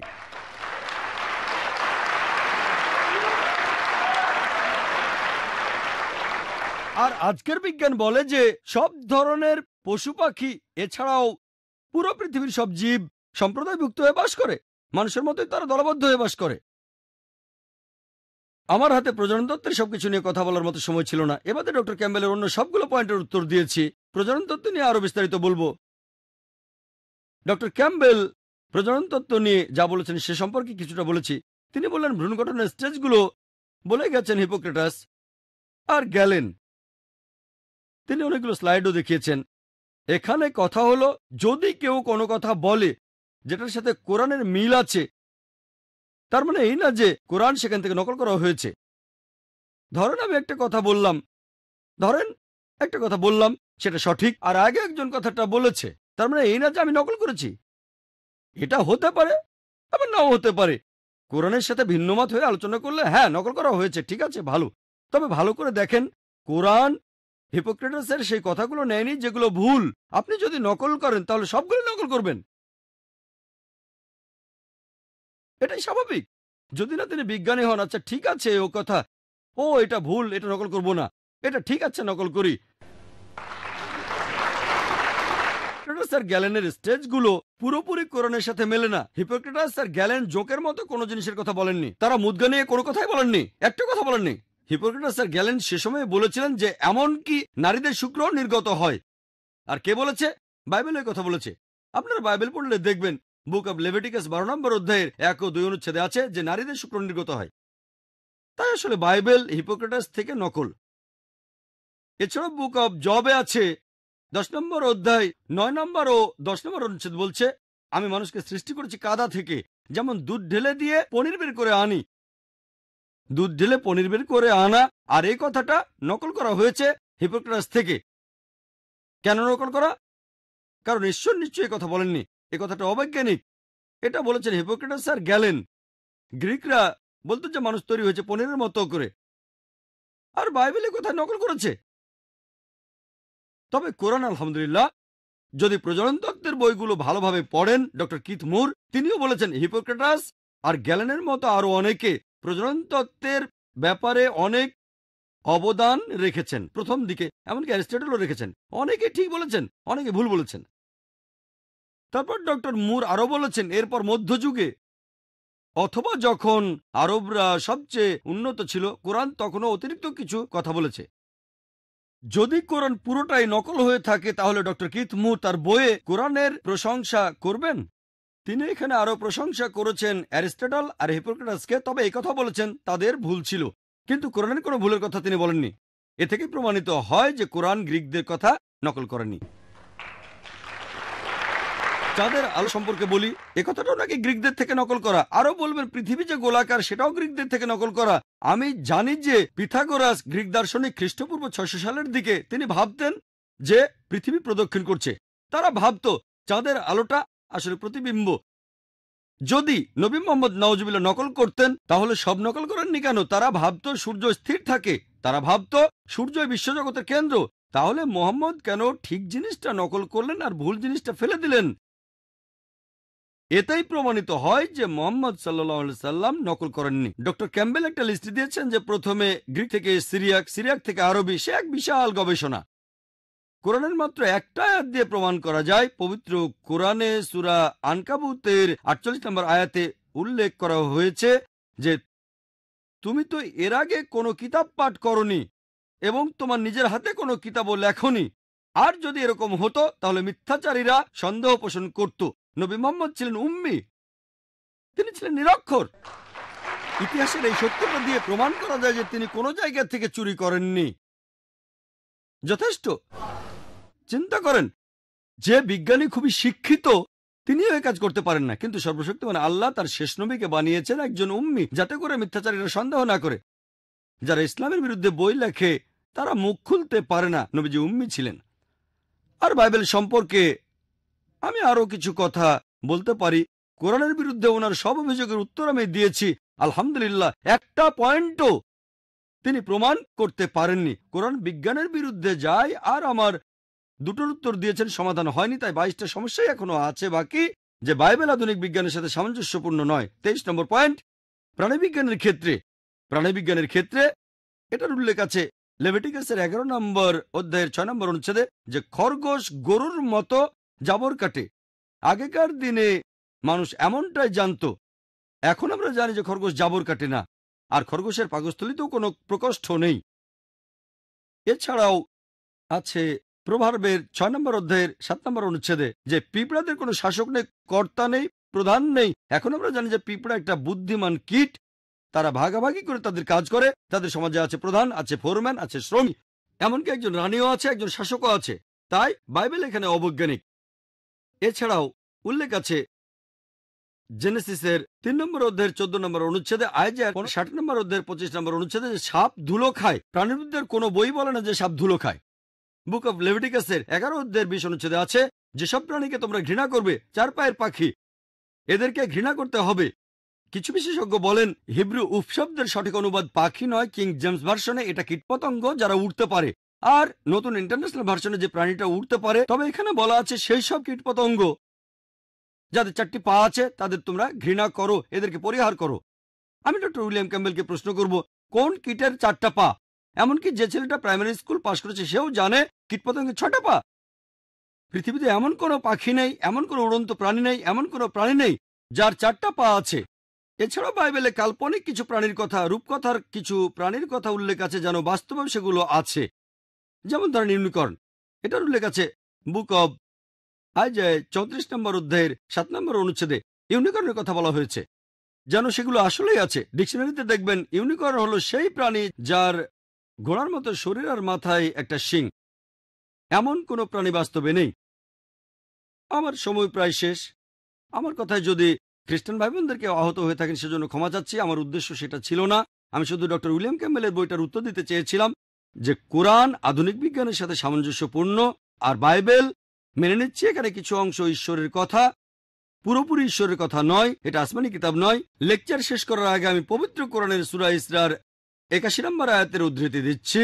वकुल जाल हक वजाकल बातिल इन्नल बातिल कान ज़हुका। যখন সত্য এসে মিথ্যা সামনে দাঁড়ায়, মিথ্যা বিলুপ্ত হয়, কারণ মিথ্যা তার প্রকৃতিগত কারণে বিলুপ্ত হবে। ও আখির দাওয়ানা আলহামদুলিল্লাহি রাব্বিল আলামিন।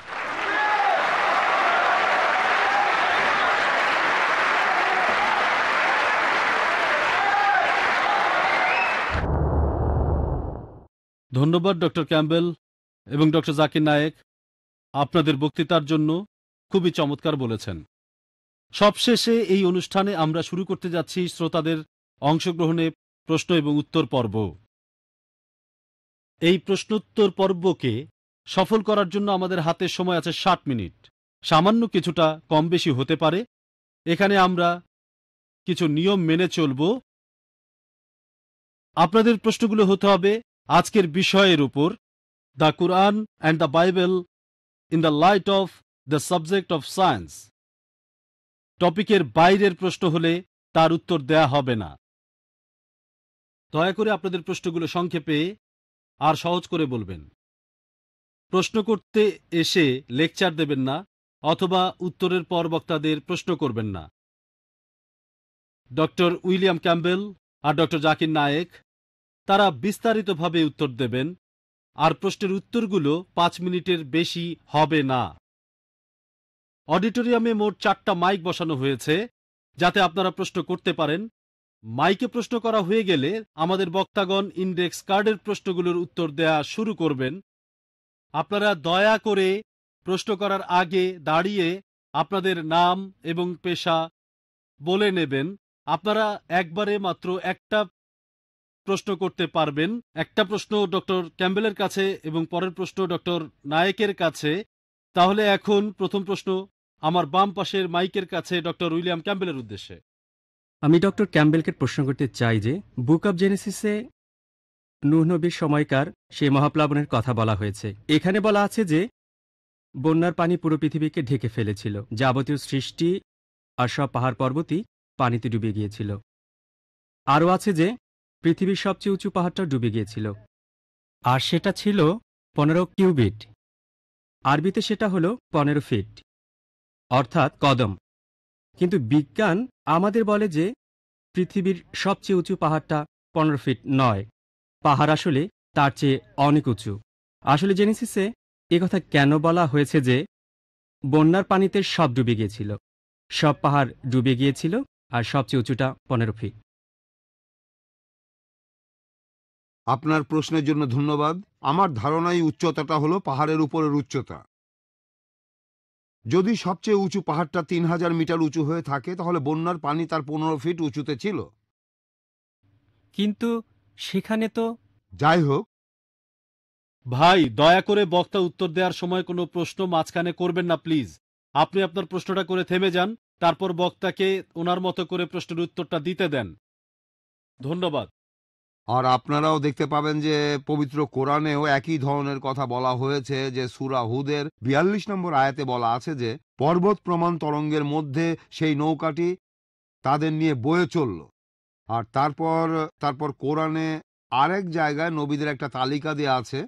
নূহের আগে কোনো নবী আসেননি, আর তাই অবশ্য আমরা জানি আদমও নবী হতে পারেন, তবে নূহের নামটাও তালিকায় আছে। আর আমার ধারণা কোরআনেও একই কথা বলা হয়েছে যে পুরো পৃথিবী ডুবে গিয়েছিল। হ্যাঁ ভাই, ডক্টর জাকির নায়েকের উদ্দেশ্যে প্রশ্ন। আচ্ছা, আপনি বললেন যে আল্লাহ আলোকে প্রতিবিম্বিত করে আর তিনি হলেন নূর। আমি এটা ঠিক বুঝতে পারিনি। ভাই প্রশ্ন করেছে যে আল্লাহ এবং নূর নিয়ে। ডক্টর উইলিয়াম ক্যাম্বেলের কথার উত্তরে আমার ব্যাখ্যাটা সে বুঝতে পারেনি। পবিত্র কোরআনে সূরা নূরের ৩৫ নম্বর আয়াতে উল্লেখ করা হয়েছে যে আল্লাহ হলেন নূর আস সামাওয়াতি ওয়াল আরদ, তিনি আকাশমণ্ডলী আর পৃথিবীর জ্যোতি, তিনি হলেন আলো। পবিত্র কোরআনের এই জ্যোতি শব্দের অর্থ প্রতিবিম্বিত আলো, ধার করা আলো। আর ভাই প্রশ্ন করেছে আল্লাহরও কি ধার করা আলো আছে কিনা। এই আয়াতের বাকি অংশটা পড়লে উত্তরটা পাওয়া যাবে। বলা আছে তার জ্যোতি যেন দীপাধার, যার মধ্যে আছে একটি প্রদীপ, প্রদীপে নিজস্ব আলো থাকে। এর অর্থ আল্লাহর নিজেরই আলো রয়েছে আর তিনি নিজেই নিজের আলো হয়ে প্রতিবিম্বিত হচ্ছেন। আল্লাহ সুবহানাহু ওয়া তাআলা নিজের আলোকে আবার নিজেই প্রতিবিম্বিত করছেন। যেমন হ্যালোজেন বাল্ব আপনারা দেখতে পাচ্ছেন, এর মধ্যে একটা টিউব আছে। এই ল্যাম্পটাকে আপনারা বলতে পারেন সিরাজ, ওয়াহাজ বা দিয়া, আর এর রিফ্লেক্টরটা হলো মুনির অথবা নূর, ধার করা আলো, প্রতিবিম্বিত আলো। আরেকটা কথা, এখানে যে আলোর কথা বলা হচ্ছে এটা আসলে সত্যিকারের কোনো আলো নয়, এটা আল্লাহ সুবহানাহু ওয়া তাআলার আধ্যাত্মিক আলো। এটাই উত্তর, আশা করি আপনারা সবাই বুঝতে পেরেছেন। আর সময় যেহেতু আর একটু আছে তাই অন্য প্রসঙ্গে বলি। ডক্টর উইলিয়াম ক্যাম্বেল নূহ আলাইহিস সালাম সম্পর্কে বললেন, আমি এখানে বাইবেল সম্পর্কে আলোচনা করব একমত হয়ে আর কোরআনের সাথে ভিন্ন মত হয়ে। আর তারপর জানি আলহামদুলিল্লাহ কোরআন এই পরীক্ষায় পাশ করবে। আর যদি ডক্টর উইলিয়াম ক্যাম্বেলের কথা মেনে নিই, ধরেন মেনে নিলাম যে উনি ঠিক, যে বন্যার পানি ছিল পাহাড়ের ১৫ ফিট উপরে, কিন্তু বুক অব জেনেসিস বলছে ৭ নম্বর অধ্যায়ের ১৯-২০ অনুচ্ছেদে আছে যে পুরো পৃথিবী বন্যার পানিতে ডুবে গিয়েছিল। আর এরপরে প্রত্নতাত্ত্বিক নিদর্শনগুলো থেকে জানতে পারি নূহ আলাইহিস সালামের সময়টাকে বিজ্ঞানীরা হিসেব করে বের করেছেন। এই সময়টা খ্রিস্টপূর্ব ২২ শতক থেকে ২১ শতকের মধ্যে। আজকের প্রত্নতাত্ত্বিক নিদর্শনগুলো থেকে জানতে পারি যে ব্যাবিলনের ৩য় রাজবংশের সম্রাটরা আর মিশরের একাদশ রাজবংশের ফারাওরা খ্রিস্টপূর্ব ২২ শতক আর ২১ শতক রাজত্ব করেছে, আর সেখানে কোনো বন্যা হয়নি, মহাপ্লাবন হয়নি। আজকের প্রত্নতাত্ত্বিক নিদর্শন বলে যে এটা অসম্ভব। খ্রিস্টপূর্ব ২২ শতক থেকে ২১ শতকের মহাপ্লাবনে পুরো পৃথিবী ডুবে গিয়েছিল। কোরআন এখানে কি বলছে? কোরআন কি বলছে? ১ নম্বর পয়েন্ট, কোরআনে কোনো সময়ের উল্লেখ নেই। এটা কি খ্রিস্টপূর্ব ২১ শতক নাকি ৫০ শতক, এমন কোনো উল্লেখ নেই। ২ নম্বর পয়েন্ট, কোরআনে কোথাও বলা হয়নি যে পৃথিবী পানিতে ডুবে গিয়েছিল। এখানে বলা হয়েছে নূহ আলাইহিস সালাম আর তার কওমের লোকজনের কথা, তার গোত্রের কথা। হতে পারে অল্প কিছু লোকজন অথবা অনেকগুলো লোকজন। প্রত্নতাত্ত্বিক নিদর্শন আমাদের বলে, আর প্রত্নতাত্ত্বিকরাও বলেন যে তাদের কোনো আপত্তি নেই, এটা হতে পারে যে পৃথিবী কিছু অংশ পানিতে ডুবে গিয়েছিল, কিন্তু পুরো পৃথিবী এটা অসম্ভব। তাই আলহামদুলিল্লাহ কোরআনের কথার সাথে প্রত্নতাত্ত্বিক নিদর্শনের যথেষ্ট মিল রয়েছে, কিন্তু বাইবেলের নেই। এছাড়াও বাইবেলে আছে জেনেসিসের ৬ নম্বর অধ্যায় ১৫ ও ১৬ নম্বর অনুচ্ছেদে। এখানে সৃষ্টিকর্তা নূহ আলাইহিস সালামকে বলেছেন তুমি একটা নৌকা বানাও। নৌকার মাপটাও দেওয়া আছে, ৩০০ কিউবিট লম্বা, ৫০ কিউবিট চওড়া আর ৩০ কিউবিট উঁচু। ১ কিউবিট মানে ১.৫ ফুট। ভাই এটা ভুল বলেছিলেন, এটা হলো ১.৫ ফুট। আর নতুন ইন্টারন্যাশনাল ভার্সনে ৪৫০ ফুট লম্বা, ৭৫ ফিট চওড়া আর আনুমানিক ৪৫ ফিট উঁচু। উচ্চতা হলো ৩০ কিউবিট। নৌকাটার ঘনত্ব হিসেব করে বের করেছি, এই ঘনত্বটা প্রায় ১৫ লক্ষ কিউবিক ফিট, আর আয়তন হলো ৩৩,৭৫০ স্কোয়ার ফিট। আর বাইবেল বলছে নৌকায় ৩ তলা ছিল, ১ তলা, ২ তলা, ৩ তলা। তাহলে ৩ দিয়ে গুণ করলে পাবেন ১,০১,২৫০ স্কোয়ার ফিট। এটা হলো আয়তন। চিন্তা করেন, পৃথিবীর প্রত্যেকটা প্রাণীর এক জোড়া করে সেই নৌকায় উঠেছিল যেটার আয়তন ১,০১,২৫০ স্কোয়ার ফিট। চিন্তা করেন, এটা কি সম্ভব? পৃথিবীতে লক্ষ লক্ষ প্রাণী আছে। যদি বলি এই অডিটোরিয়ামে আজকে 10 লক্ষ মানুষ আছে, বিশ্বাস করবেন? আমার মনে আছে গত বছরের কথা, কেরালাতে একটা লেকচার দিয়েছিলাম, সেখানে 10 লক্ষ লোক এসেছিল। সেটাই ছিল আমার সবচেয়ে বড় সমাবেশ, আলহামদুলিল্লাহ। 10 লক্ষ মানুষ। আমি মানুষজনের শেষ দেখি না। সেটা কোনো অডিটোরিয়ামে হয়নি, হয়েছিল একটা বড় বিচে। সবাইকে দেখতে পাচ্ছিলাম না, শুধু সামনের কয়েকজনকে দেখেছিলাম। সেখানে 10 লক্ষ মানুষ ছিল। আপনারা ভিডিও ক্যাসেট দেখলে বুঝবেন 10 লক্ষ আসলে কত বিশাল। যেমন আরাফাতের ময়দানে হজের সময় 25 লক্ষ লোক একত্রিত হয়, কিন্তু 1,01,250 স্কোয়ার ফিটের মধ্যে অথবা 15 লক্ষ কিউবিক ফিটের মধ্যে এটা কোনোভাবেই সম্ভব না। আর এভাবে সবাই 40 দিন সেখানে ছিল, খাচ্ছে, প্রকৃতিটাকে সাড়া দিচ্ছে। যদি বলি এখানে 10 লক্ষ মানুষ আছে, বিশ্বাস করবেন? তাই নিরপেক্ষভাবে বলতে গেলে বাইবেলের মধ্যে বেশ কিছু বৈজ্ঞানিক ভুল আছে। হ্যাঁ ভাই, এর পরের প্রশ্ন ডক্টর ক্যাম্পবেলের উদ্দেশ্যে, পেছন দিকের মাইক থেকে। হ্যাঁ, আমি প্রশ্নটা করতে চাই, অথবা বলা যায় পরীক্ষাটা করতে চাই ডক্টর ক্যাম্পবেলকে। আপনাকে বাইবেলের সেই ফলসিফিকেশন টেস্টটা দিতে বলছি, যেটা আছে বুক অফ মার্কের 16 নম্বর অধ্যায়ের 17 এবং 18 নম্বর অনুচ্ছেদে। আর আমাদের সবার সামনে আপনি প্রমাণ করে দেখান যে আপনি সত্যিকারের একজন খ্রিস্টান বিশ্বাসী।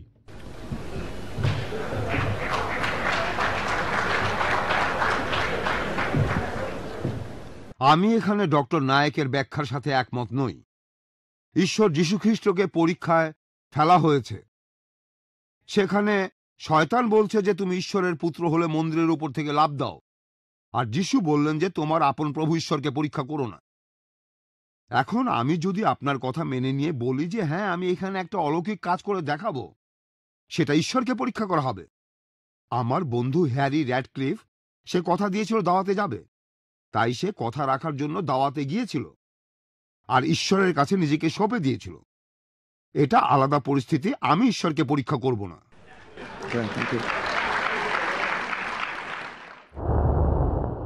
আপনি কি ডক্টর নায়েককে প্রশ্ন করতে চান? প্লিজ। হ্যাঁ, ঠিক আছে। আমার প্রশ্ন ডাক্তার জাকির নায়েকের কাছে। খ্রিস্টানরা বৈজ্ঞানিকভাবে ট্রিনিটি ব্যাপারটার ব্যাখ্যা দেওয়ার চেষ্টা করে।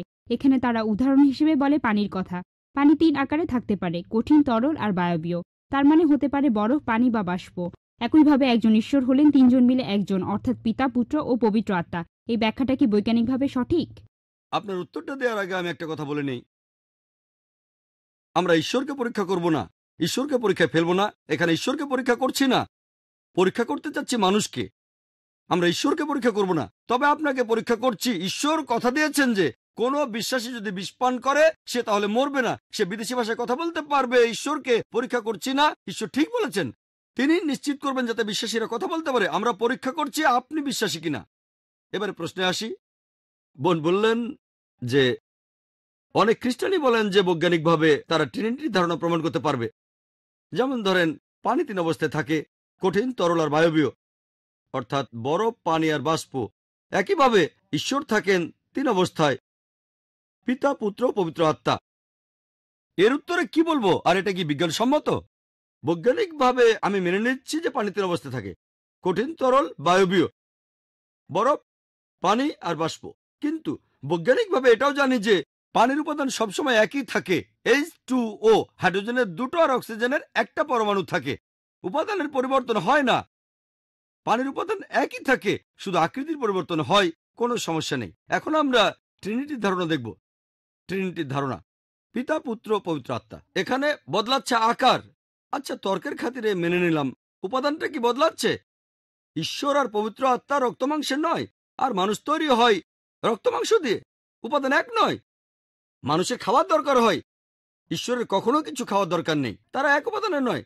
আর যীশুখ্রিস্ট এই কথাটার প্রমাণ দিয়েছেন নিজেই। গসপেল অফ লুক 24 নম্বর অধ্যায়ের অনুচ্ছেদ 36 থেকে 39-এ যীশু বলেছেন যে আমার হাত পা দেখো, আমাকে স্পর্শ করে দেখো, কারণ আত্মার অস্থি মাংসের শরীর থাকে না। তিনি বলেছেন আমাকে স্পর্শ করে দেখো, আমার হাত পা দেখো, আত্মার অস্থি মাংসের শরীর থাকে না। যীশু হাত বাড়িয়ে দিলেন, শিষ্যরা দেখলো, তার আনন্দে উৎফুল্ল হলো। তিনি তাদের বললেন তোমাদের কাছে কি খাওয়ার মতো কিছু আছে? তারা তাকে ভাজা মাছ আর মধু এনে খেতে দিল। যীশু খেলেন কি প্রমাণ করতে? তিনি ঈশ্বর। এই জন্য যে তিনি ঈশ্বর না, খাবার খেলেন। অস্থিমাংসের শরীর। আত্মার অস্থিমাংসের শরীর থাকে না। এটাই প্রমাণ হয় যে পিতা, পুত্র আর পবিত্র আত্মার উপাদানগুলো এক নয়। পিতা, যীশুখ্রিস্ট আর পবিত্র আত্মা সব মিলিয়ে সৃষ্টিকর্তা। আর ট্রিনিটির এই মতবাদ, এই ট্রিনিটির শব্দটা বাইবেলের কোনো জায়গায় খুঁজে পাবেন না। ট্রিনিটি শব্দটা বাইবেলে নেই, কিন্তু কোরআনের শব্দটা আছে। পবিত্র কোরআনের সূরা নিসার 171 নম্বর আয়াতে উল্লেখ করা হয়েছে, ওয়ালা তাকুলু সালাসা তোমরা ট্রিনিটি বলো না, ইনতাও খায়র লাকুম। এটাই তোমাদের জন্য কল্যাণকর। এছাড়াও পবিত্র কোরআনের সূরা মাইদা 73 নম্বর আয়াতে উল্লেখ করা হয়েছে, লাকাদ কাফারাল্লাযিনা ক্বালু ইন্নাল্লাহু সালিসু সালাসা। তারা কুফরি করছে, ধর্মের অবমাননা করছে, যারা বলে যে আল্লাহ তো তিনের মধ্যে একজন, তিন স্রষ্টার একজন। আর ঈসা আলাইহিস সালাম কখনোই বলেননি যে তিনি ঈশ্বর। ট্রিনিটির এই মতবাদ বাইবেলের কোথাও নেই। একমাত্র যে অনুচ্ছেদটা ট্রিনিটির কাছাকাছি আসতে পারে সেটা হচ্ছে ফার্স্ট এপিস্টল অফ জনের 5 নম্বর অধ্যায়ের 7 অনুচ্ছেদ। এখানে বলা আছে স্বর্গের মালিক হলেন তিনজন, পিতা, পুত্র এবং পবিত্র আত্মা, আর এই তিনজন একই। কিন্তু যদি নতুন রিভাইজড ভার্সনটা দেখেন, যেটা সংশোধন করেছেন 32 জন বিশেষজ্ঞ, খ্রিস্টান বিশেষজ্ঞ, উঁচু পর্যায়ের ধর্মীয় নেতা, যাদের পেছনে রয়েছে 50টা খ্রিস্টান ডিনোমিনেশন, তারা বলেছেন বাইবেলের এই অনুচ্ছেদ ফার্স্ট এপিস্টল অফ জন 5 নম্বর অধ্যায় 7 নম্বর অনুচ্ছেদটা অন্যায়ভাবে ঢোকানো হয়েছে। এটা বানোয়াট, আষাঢ়ে গল্প, এটা বাইবেল থেকে বাদ দেওয়া হয়েছে। যীশু খ্রিস্ট কখনোই নিজেকে ঈশ্বর বলে দাবি করেননি। গোটা বাইবেল স্পষ্ট করে বলে এমন একটা অনুচ্ছেদ পাবেন না যেখানে যীশু খ্রিস্ট নিজের মুখে বলেছেন যে আমি ঈশ্বর, আমার উপাসনা করো। আপনি যদি বাইবেল পড়েন তাহলে দেখবেন গসপেল অফ জনের 14 নম্বর অধ্যায়ের 28 অনুচ্ছেদে বলা আছে আমার পিতা আমার চেয়ে মহান। গসপেল অফ জনের 10 নম্বর অধ্যায়ের 29 অনুচ্ছেদ বলছে আমার পিতা সবার চেয়ে মহান। গসপেল অফ ম্যাথিউ 12 নম্বর অধ্যায়ের 28 অনুচ্ছেদে আছে আমি ঈশ্বরের আত্মার সাহায্যে শয়তানকে তাড়িয়ে দিই। গসপেল অফ লুক 11 নম্বর অধ্যায় 20 নম্বর অনুচ্ছেদ আমি ঈশ্বরের আঙ্গুলের সাহায্যে শয়তানকে তাড়িয়ে দিই। গসপেল অফ জন 5 নম্বর অধ্যায় 30 নম্বর অনুচ্ছেদ আমি নিজের থেকে কিছু করতে পারি না।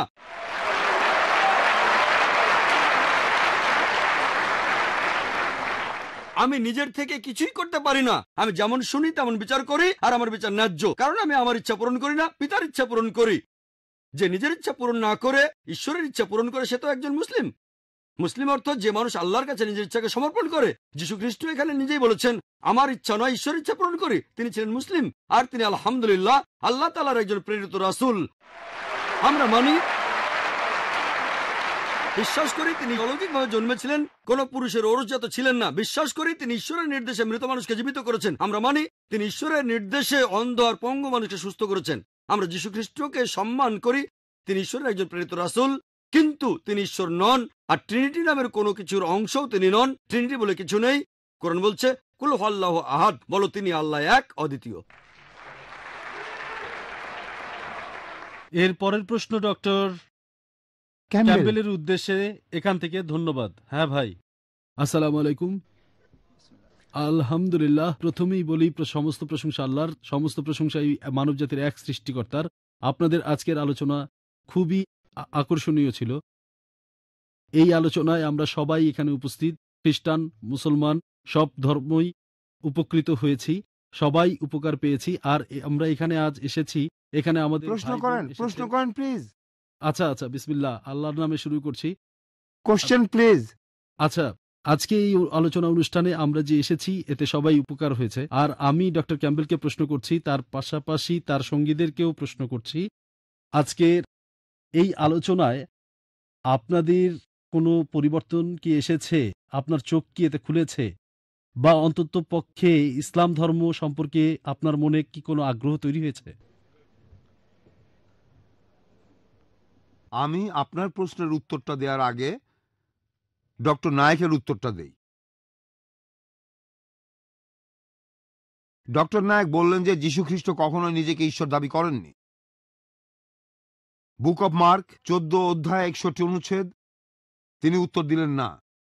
তারপর প্রধান পুরোহিত আবার প্রশ্ন করল, যিশুকে জিজ্ঞাসা করল, তুমি কি খ্রিস্ট, তার সন্তান যিনি পরমধন্য?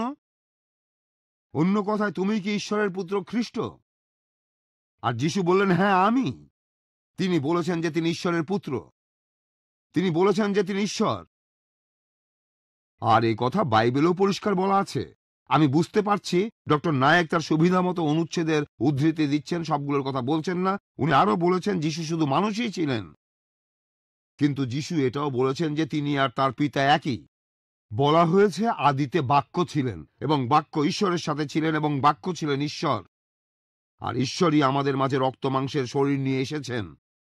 যিশুর ব্যাপটিজমের সময় ঈশ্বর বললেন যে এই হলো আমার সুপ্রিয় পুত্র।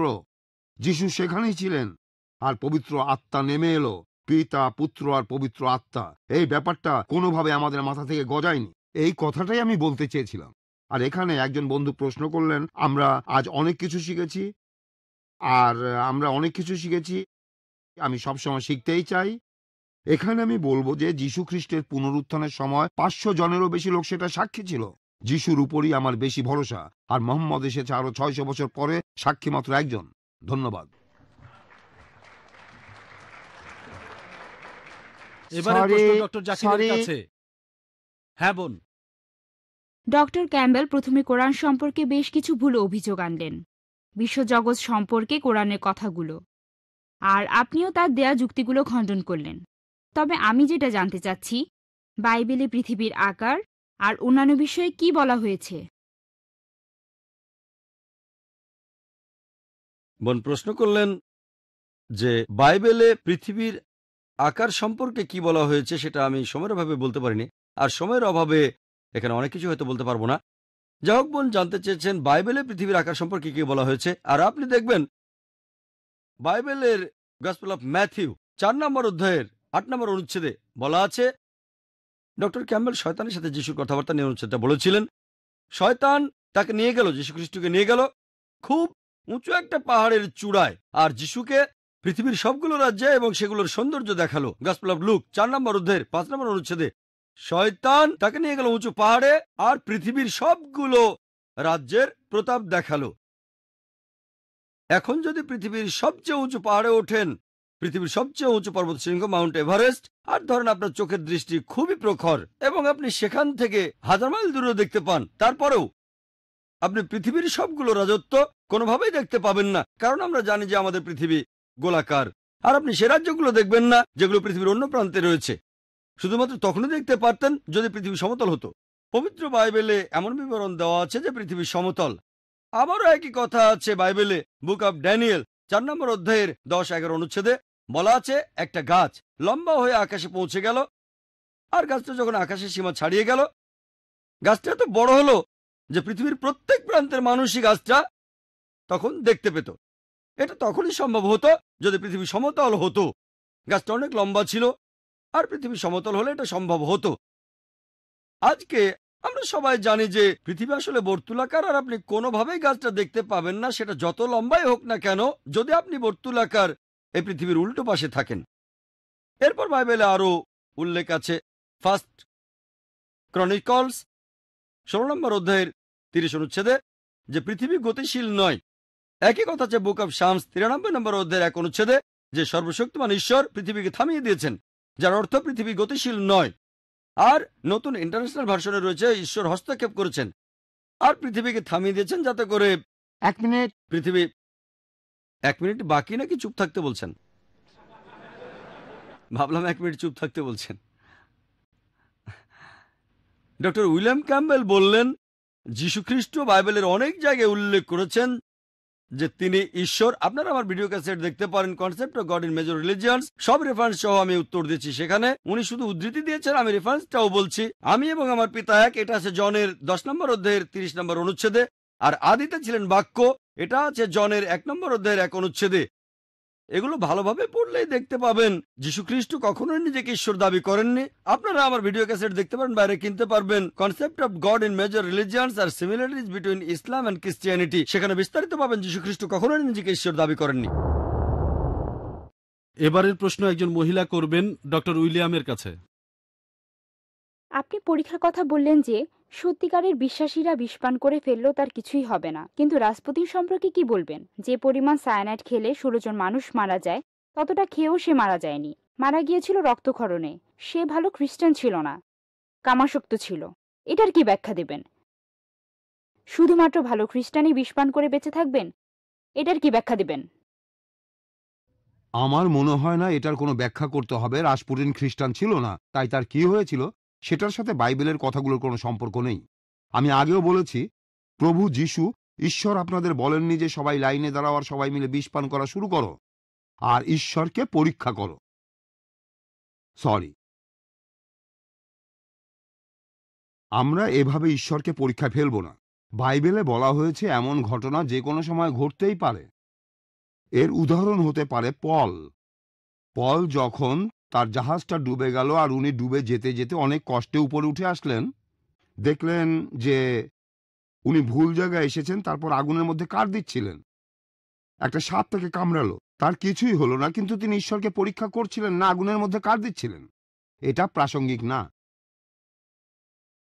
কোনো মন্তব্য করবেন না প্লিজ। এর পরের প্রশ্ন ডক্টর জাকিরের কাছে পেছন থেকে। এক্সকিউজ মি, এক্সকিউজ মি, হ্যাঁ ভাই, এক মিনিট স্যার। আমি এখানে পৃথিবী যে গোল সেটা সম্পর্কে বলবো। বুক অফ আইজায়া 40 অধ্যায়ের 22 অনুচ্ছেদে বলা হয়েছে ঈশ্বর তার গোলাকার পৃথিবীর উপর বসে আছেন। ডক্টর জাকির উদ্দেশ্যে। ডক্টর জাকির, আপনি বললেন যে কোরআন শরীফে নাকি কোথাও কোনো ভুল নেই, কিন্তু আমি 20টারও বেশি ভুল দেখতে পাচ্ছি, সেটা আরবি ব্যাকরণে।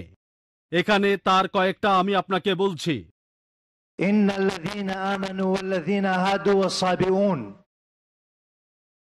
এটা আছে সূরা বাকারায় আর সূরা হাজে। এখানে কোনটা ঠিক, সাবেইন নাকি সাবেউন?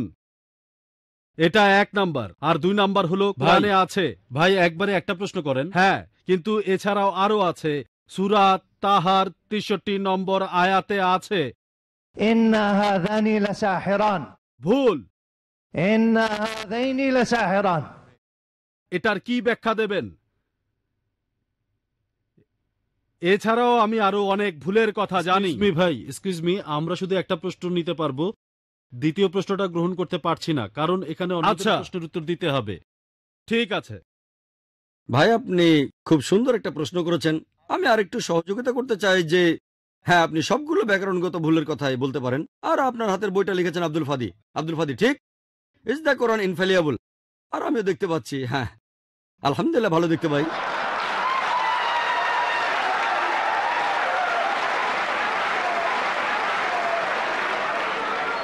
আমি এই 20টা ভুলের সবগুলোর উত্তর দেব, কারণ আমি বইটা পড়েছি। আমি সবগুলোর উত্তর দেব ইনশাল্লাহ, ইনশাল্লাহ।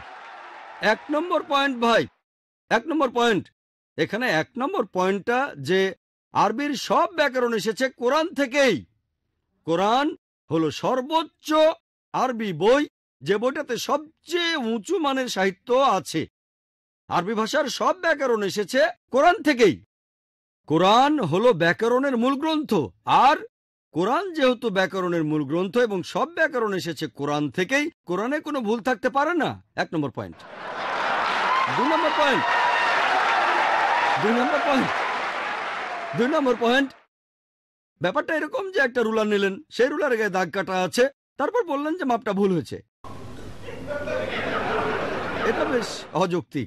2 নম্বর পয়েন্ট, আরবে আলাদা আলাদা বিভিন্ন গোত্র আছে। আপনি তো আরবি জানেন, ডক্টর উইলিয়াম ক্যাম্বেলও আমার সঙ্গে একমত হবেন যে আরবের গোত্রগুলোর মধ্যে ব্যাকরণ মাঝে মধ্যে বদলে যায়। কিছু কিছু আরবীয় গোত্রে যে শব্দটা স্ত্রীবাচক, অন্য আরেকটা গোত্রে সেই শব্দটা হয়তো পুরুষবাচক। একই শব্দ, তবে গোত্র ভেদে বদল হতে থাকে। এমনকি শব্দের লিঙ্গ বদলে যায়। তবে কি আপনি কোরআনকে সবগুলো ব্যাকরণ দিয়ে পরীক্ষা করবেন? না। আর এছাড়াও কোরআনের ভাষা এত উঁচু মানের যে এর কাছাকাছি কোনো সাহিত্য নেই। আর কোরআনের বিরুদ্ধে অনেক বই লেখা হয়েছে, ইন্টারনেটে গেলে দেখবেন 12টা ব্যাকরণের ভুল, 21টা ব্যাকরণের ভুল, আব্দুল ফাদি 20টা ব্যাকরণের ভুল। আপনার কি মনে হয় খ্রিস্টানরা এই ভুলগুলো বের করেছে? কারা এই ভুল বের করেছে জানেন? কারা? মুসলিমরাই। মুসলিম পণ্ডিতরা, যেমন জামাকশারি, তারাই করেছেন। কোরআনের ব্যাকরণ এত উঁচু মানের যে কোরআনের ভাষা মাঝে মধ্যে প্রচলিত আরবির বিরুদ্ধে যায়। কোরআনের ব্যাকরণ এত উঁচু মানের, কোরআনের ব্যাকরণ এত উঁচু মানের, তারা উদাহরণ দিয়েছেন। আমিও কয়েকটা উদাহরণ দেব, এতে আপনারা সবগুলো উত্তর পেয়ে যাবেন। তারা উদাহরণ দিয়েছে, পবিত্র কোরআনেই লেখা আছে যে লূত আলাইহিস সালামের গোত্রের লোকজন সকল রাসূলকে অস্বীকার করেছিল। বলা আছে সব নবীকে অস্বীকার করেছিল। ডক্টর ক্যাম্বেল বললেন যে নূহ নবীর গোত্রের লোকজন, তারা নবীদের অস্বীকার করেছে। ইতিহাস থেকে আমরা জানি তাদের কাছে মাত্র একজন নবীকে পাঠানো হয়েছিল। তাহলে এখানেও ব্যাকরণে ভুল আছে। কোরআনে বলা উচিত ছিল একজন নবীর কথা, বহুবচন না। আমিও একমত। আর আমার আপনার মতো লোকের কাছে মনে হবে এটা ব্যাকরণের ভুল। কিন্তু যদি আপনারা আরবদের লেখা বইগুলো পড়ে থাকেন, কোরআনের আসল সৌন্দর্য কি? সৌন্দর্যটা হলো কোরআনে কেন একজন নবীর কথা না বলে নবীদের কথা বলা হয়েছে। কেন জানেন? কারণটা আমরা জানি, সকল নবীগণের হেদায়েতের বাণী মূলত একটাই, যে ঈশ্বর একজনই, তাওহীদের বাণী, আল্লাহ সুবহানাহু ওয়া তাআলার বাণী। লূত আলাইহিসসালামের লোকজন আর নূহ আলাইহিসসালামের লোকজন তাদের নবীকে অস্বীকার করেছিল, আর পরোক্ষভাবে নিজেদের নবীকে অস্বীকার করে তারা সকল নবীদেরই অস্বীকার করেছিল।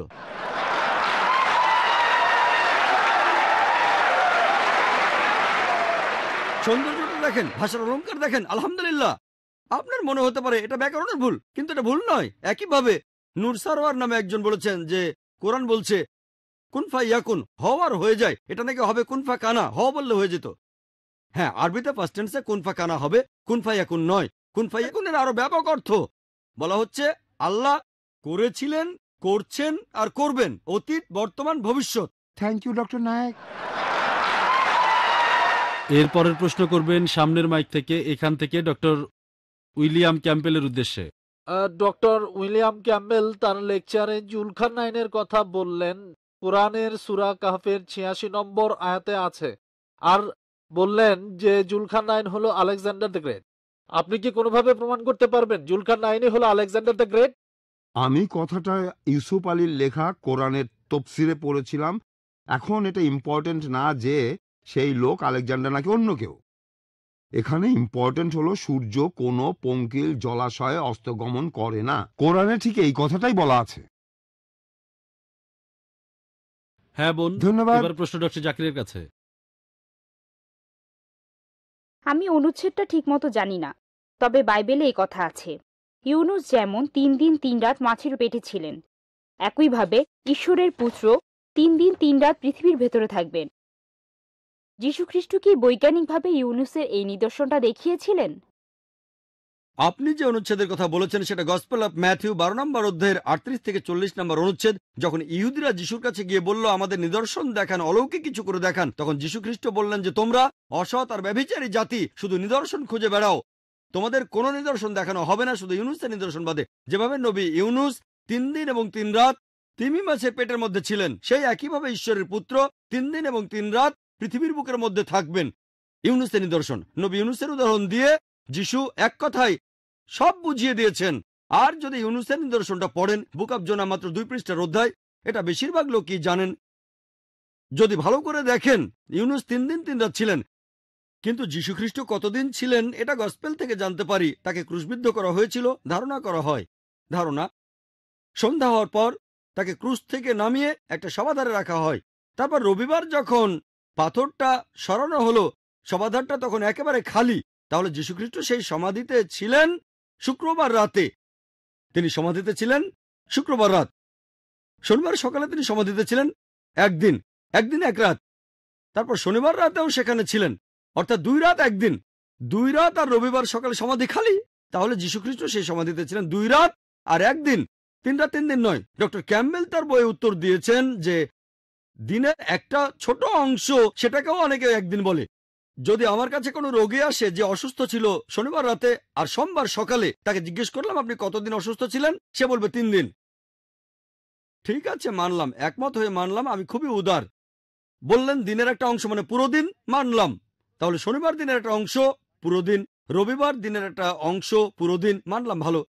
সোমবার দিনের একটা অংশ পুরো 1 দিন, কোনো সমস্যা নেই। যদি রোগী বলে 3 দিন, আপত্তি করব না, কিন্তু কোন রোগী কখনোই বলবে না 3 দিন আর 3 রাত। আমি চ্যালেঞ্জ করলাম। আমি আলহামদুলিল্লাহ আমি অনেক রোগী দেখেছি, এখন পর্যন্ত কোনো রোগী দেখিনি, খ্রিস্টান মিশনারিও দেখিনি যে আমাকে এভাবে বলবে। ধরলাম সে গতকালের আগের রাত থেকে অসুস্থ, আর সে বলছে 3 দিন এবং 3 রাত। যীশুখ্রিস্ট শুধু 3 দিনের কথা বলেননি, যীশুখ্রিস্ট এখানে বলেছিলেন 3 দিন এবং 3 রাত। তাহলে এটা একটা গাণিতিক ভুল। বৈজ্ঞানিকভাবে যীশুখ্রিস্ট এই কাজটা করে দেখাননি। আর এছাড়াও যিশু বলেছিলেন ইউনুস যেভাবে ছিলেন ঈশ্বরের পুত্র সেভাবেই থাকবেন। ইউনুস কিভাবে ছিলেন? ইউনুস তিমি মাছের পেটে ছিলেন। কিভাবে? সেই মাছের পেটে। জীবিত না মৃত? জীবিত। যখন তাকে তীরে ফেলে দেওয়া হয় তখন জীবিত। সেই তিমি মাছের পেটে যখন সমুদ্রের মধ্যে ঘুরছিলেন, জীবিত না মৃত? জীবিত। সৃষ্টিকর্তার কাছে প্রার্থনা করলেন, জীবিত না মৃত? জীবিত। মাছটা তাকে সমুদ্রের তীরে ফেলে দিল, জীবিত না মৃত? জীবিত জীবিত জীবিত জীবিত। যখন কোনো খ্রিস্টানকে জিজ্ঞেস করি সেই সমাধিকক্ষের ভেতরে যীশুখ্রিস্ট কিভাবে ছিলেন সেই সমাধারে, জীবিত না মৃত, তারা বলবেন মৃত। জীবিত, আলহামদুলিল্লাহ। আপনি কি খ্রিস্টান? যদি তিনি জীবিত থাকেন আলহামদুলিল্লাহ, তাকে ক্রুসিফাই করা হয়নি। যদি তিনি মৃত হন তাহলে নিদর্শন দেখাননি। আমার ভিডিও ক্যাসেট দেখতে পারেন, was Jesus Christ peace be upon him really crucified. আমি প্রমাণ করেছি যীশু খ্রিস্টকে ক্রুসিফাই করা হয়নি। পবিত্র কোরআনে সূরা নিসার 157 নম্বর আয়াতে উল্লেখ করা হয়েছে, ওয়ামা কাতালু ওয়ামা সালাবুহু। তারা তাকে হত্যা করেনি, ক্রুশবিদ্ধ করেও মারেনি, কিন্তু তাদের এমন মতিভ্রম হয়েছিল। ধন্যবাদ ডক্টর নায়ক। এবারের প্রশ্ন ডক্টর উইলিয়ামের কাছে। ডক্টর ক্যাম্বেল, যেহেতু আপনি একজন মেডিকেল ডাক্তার, আপনি কি মেডিকেল সায়েন্স অনুযায়ী বাইবেলে কিছু অনুচ্ছেদের ব্যাখ্যা দিতে পারবেন? কারণ এগুলোর ব্যাপারে এখনো কোনো মন্তব্য করেননি, যেমন জীবাণু মুক্ত করতে রক্ত ছড়ানো, ব্যভিচারের জন্য তেতো পানির পরীক্ষা, সবচেয়ে ইম্পর্টেন্ট যেটা, একজন মহিলা দ্বিগুণ সময় নোংরা থাকবে যদি সে পুত্র সন্তানের জন্ম না দিয়ে কন্যা সন্তানের জন্ম দেয়।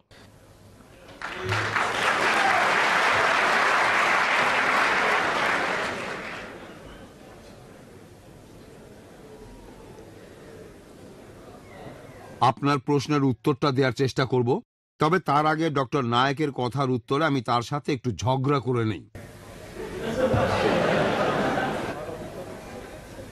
বাইবেলে বলা আছে পরের দিন যীশুখ্রিস্টকে ক্রুশবিদ্ধ করার পরের দিন প্রধান পুরোহিত দেখা করল পাইলেটের সাথে আর বলল যে আমাদের মনে আছে সে যখন বেঁচে ছিল তখন সে বলেছিল 3 দিন পর আমি আবার ফিরে আসব।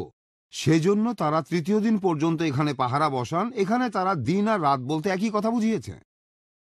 আমি এখানে যতটুকু বুঝতে পারি বাইবেলে যেটা বলা আছে সেটা তৃতীয় দিনের কথা। তৃতীয় দিনের পর দেখা গেল যিশু সেই সমাধিতে আর নেই। আর তারপর যেটা হলো যীশুখ্রিস্টের পুনরুত্থান। এখানে আরো একটা কথা, যিশুকে যখন গ্রেপ্তার করা হলো বৃহস্পতিবার রাতে, প্লিজ চুপ করে থাকেন, উত্তর দেওয়ার সময় দয়া করে কোনো কথা বলবেন না। বৃহস্পতিবার মানে যেদিন যীশুখ্রিস্ট গ্রেপ্তার হলেন, তিনি বললেন আমার সময় খুব কাছে চলে এসেছে। এই সময় থেকে গুনলে 3 দিন আর 3 রাতই হয়। এখন আমি পবিত্র বাইবেলের এই কথাগুলো সম্পর্কে বলি। আমার বিশ্বাস বাইবেল লিখেছেন ঈশ্বর নিজেই। বিশ্বাস করি এটা মহান ঈশ্বরের বাণী। তাই আমি এখানে ঈশ্বরের বাইবেল নিয়ে কোনো ব্যাখ্যা যাব না, কারণ ঈশ্বর নিজেই পবিত্র বাইবেলের শব্দগুলো বসিয়েছেন। আচ্ছা, জাকির নায়কের কাছে। আসসালামু আলাইকুম। আমার নাম আসলাম রব। আমি একজন ছাত্র এবং জীববিজ্ঞান নিয়ে পড়াশোনা করছি। আমাদের টিচার এখন ক্লাসে বিবর্তন সম্পর্কে পড়াচ্ছেন, আর আমি ভাবছিলাম ইসলাম ধর্মে বিবর্তন সম্পর্কে কি বলা হয়েছে। আপনি যদি এ ব্যাপারে সংক্ষেপে কিছু বলতেন যে ইসলাম ধর্ম বিবর্তন ও সৃষ্টি সম্পর্কে কি বলেছে। ভাই একটা প্রশ্ন করেছে, তবে তার আগে আমি ডক্টর উইলিয়াম ক্যাম্বেলের কিছু কথার উত্তর দিতে চাই। পবিত্র কোরআনে কোথাও আলেকজান্ডারের নাম উল্লেখ নেই, বলা আছে জুলকার নাইন, আলেকজান্ডার না। যদি লেখক এই ভুল করে থাকেন তাহলে সেই দায়ভারটা হচ্ছে লেখকের। এখানে মানুষ ভুল করেছে, ঈশ্বর কোনো ভুল করেননি। আর ডক্টর ক্যাম্বেল বলেছেন যে বাইবেলের আয়ায় আছে পৃথিবী গোলাকার, কোনো সমস্যা নেই। এটা গোলাকার, বর্তুলাকার নয়। এক জায়গায় বাইবেল বলছে সমতল, আরেক জায়গায় বলছে গোলাকার। যদি দুটো অনুচ্ছেদই মেনে নেন তাহলে সেটা দেখতে ডিস্কের মতো। দেখেন, এটা কি পৃথিবীর মতো দেখতে? এটা গোলাকার আবার সমতল, এটা পৃথিবীর আকার নয়। কোরআনের আলোকে জীববিজ্ঞান আর বিবর্তন। ভাই এখানে দুটো প্রশ্ন করেছেন, আমি জানি না দুটোর উত্তর দিতে পারবো কি না। আচ্ছা দেখা যাক, কোনটা প্রথমটা না দ্বিতীয়টা, জীববিজ্ঞান না বিবর্তন? একটার উত্তর দেন, বিবর্তনটাই ভালো হবে। প্রশ্নটা বিবর্তনের উপর, তাই বিবর্তন নেই বলেন। প্রশ্ন দুটো, প্রথমে জীববিজ্ঞান পরে বিবর্তন। 10 মিনিট সময় দিলে আমি দুটোর উত্তর দিতে পারবো। আপনি 5 মিনিট সময় পাবেন, এর মধ্যে উত্তর দেন। আচ্ছা ঠিক আছে, আমি চেয়ারপারসন মিস্টার স্যামুয়েল নামানের কথাই মেনে নিচ্ছি, শুধু বিবর্তনের কথাই বলবো। বিস্তারিত জানতে আমার ভিডিও ক্যাসেট দেখবেন, কোরআন অ্যান্ড মডার্ন সায়েন্স। আমরা যখনই বিবর্তনের কথা বলি বেশিরভাগ লোকই ডারউইনের থিওরির কথা বলে। চার্লস ডারউইন সমুদ্র ভ্রমণে গিয়েছিলেন বিগল নামে একটি জাহাজে, আর তিনি গ্যালাপাগোস নামে একটি দ্বীপে গিয়েছিলেন। সেখানে অনেক পাখিকে খুঁটে খেতে দেখে লক্ষ্য করলেন যে পাখিগুলোর ঠোঁট লম্বা। তখনই তিনি প্রাকৃতিক নির্বাচনের কথা ভেবেছিলেন। আর থমাস থমটন নামে এক বন্ধুকে চিঠি লিখেছিলেন, এটা 19 শতকের কথা। তিনি লিখেছিলেন এই প্রাকৃতিক নির্বাচনের পক্ষে কোনো প্রমাণ আমার হাতে নেই, কিন্তু এই থিওরিটা থাকলে আমি প্রজননবিদ্যা সহ আরো অনেক কিছুর ব্যাখ্যা করে দেখাতে পারবো। ডারউইনের থিওরি, আসলে প্রমাণিত সত্য নয়, এটা শুধু একটা থিওরি। আমি আমার লেকচারের শুরুতে পরিষ্কার করে বলেছিলাম, কোরআন কোনো থিওরির বিপক্ষেও যেতে পারে, কারণ থিওরি পথ বদলাতে পারে, কিন্তু কোরআন কোনো প্রতিষ্ঠিত সত্যের বিরুদ্ধে যাবে না। আর স্কুলে আমাদের শেখানো হয়েছে ডারউইনের থিওরি একটা বৈজ্ঞানিক সত্যি, এটা ঠিক নয়। এই থিওরির পক্ষে কোনো প্রমাণ নেই, এখানে অনেক ফাঁক আছে। আর কেউ কেউ বন্ধু বা সহকর্মীদের সাথে ঠাট্টা করে একথা বলে যে তুমি যদি ডারউইনের সময় পৃথিবীতে থাকতে তাহলে ডারউইনের থিওরিটা প্রমাণ হয়ে যেত। আসলে তাকে বলা হচ্ছে দেখতে বাঁদরের মতো। ডারউইনের থিওরিতে অনেক ফাঁক আছে। আর আমি মানুষের পূর্বপুরুষদের কথা জানি, হোমিনিড, তারপর লুসি, অস্ট্রালোপিথেকাস, তারপরে হোমো ইরেক্টাস, নিয়ান্ডারথাল ম্যান, ক্রো ম্যাগনান। আরও জানতে আমার ভিডিও ক্যাসেট দেখতে পারেন। মলিকিউলার বায়োলজিতে ফ্রান্সিস ক্রেগের কথা অনুযায়ী এটা একেবারে অসম্ভব যে পৃথিবীতে মানুষ বাদর থেকে এসেছে। ডিএনএ কোডিং বলে অসম্ভব। আমার ভিডিও ক্যাসেট দেখতে পারেন, সেখানে বিস্তারিত আছে। কিছু ব্যাপারে আমার কোনো আপত্তি নেই। জীববিজ্ঞানের ব্যাপারে পবিত্র কোরআনে সূরা আম্বিয়া 30 নম্বর আয়াতে উল্লেখ করা হয়েছে যে वजअलना मिनल माइ कुल्ला शाइन है अफला युमिनुन।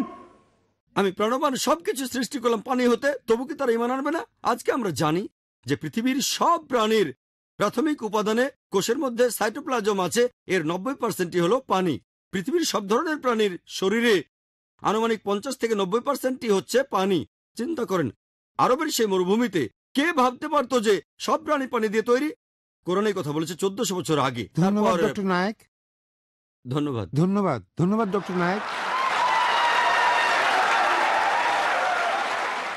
এবার আমরা শুরু করছি ইন্ডেক্স কার্ডের প্রশ্ন উত্তর।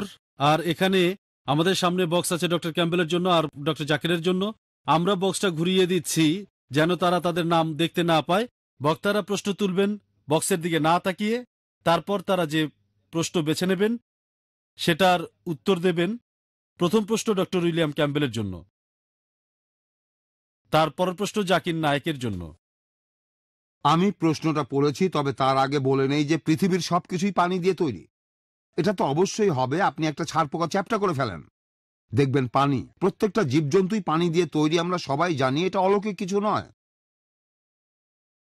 আচ্ছা ডক্টর ক্যাম্বেল, আপনি যদি জেনেসিসে বিশ্বজগৎ সৃষ্টির সমস্যাটি সমাধান করতে না পারেন, তাহলে আপনার কি মনে হয় না এতেই প্রমাণ হয় যে বাইবেলের কথাগুলো অবৈজ্ঞানিক আর ঈশ্বরের কাছ থেকে আসেনি?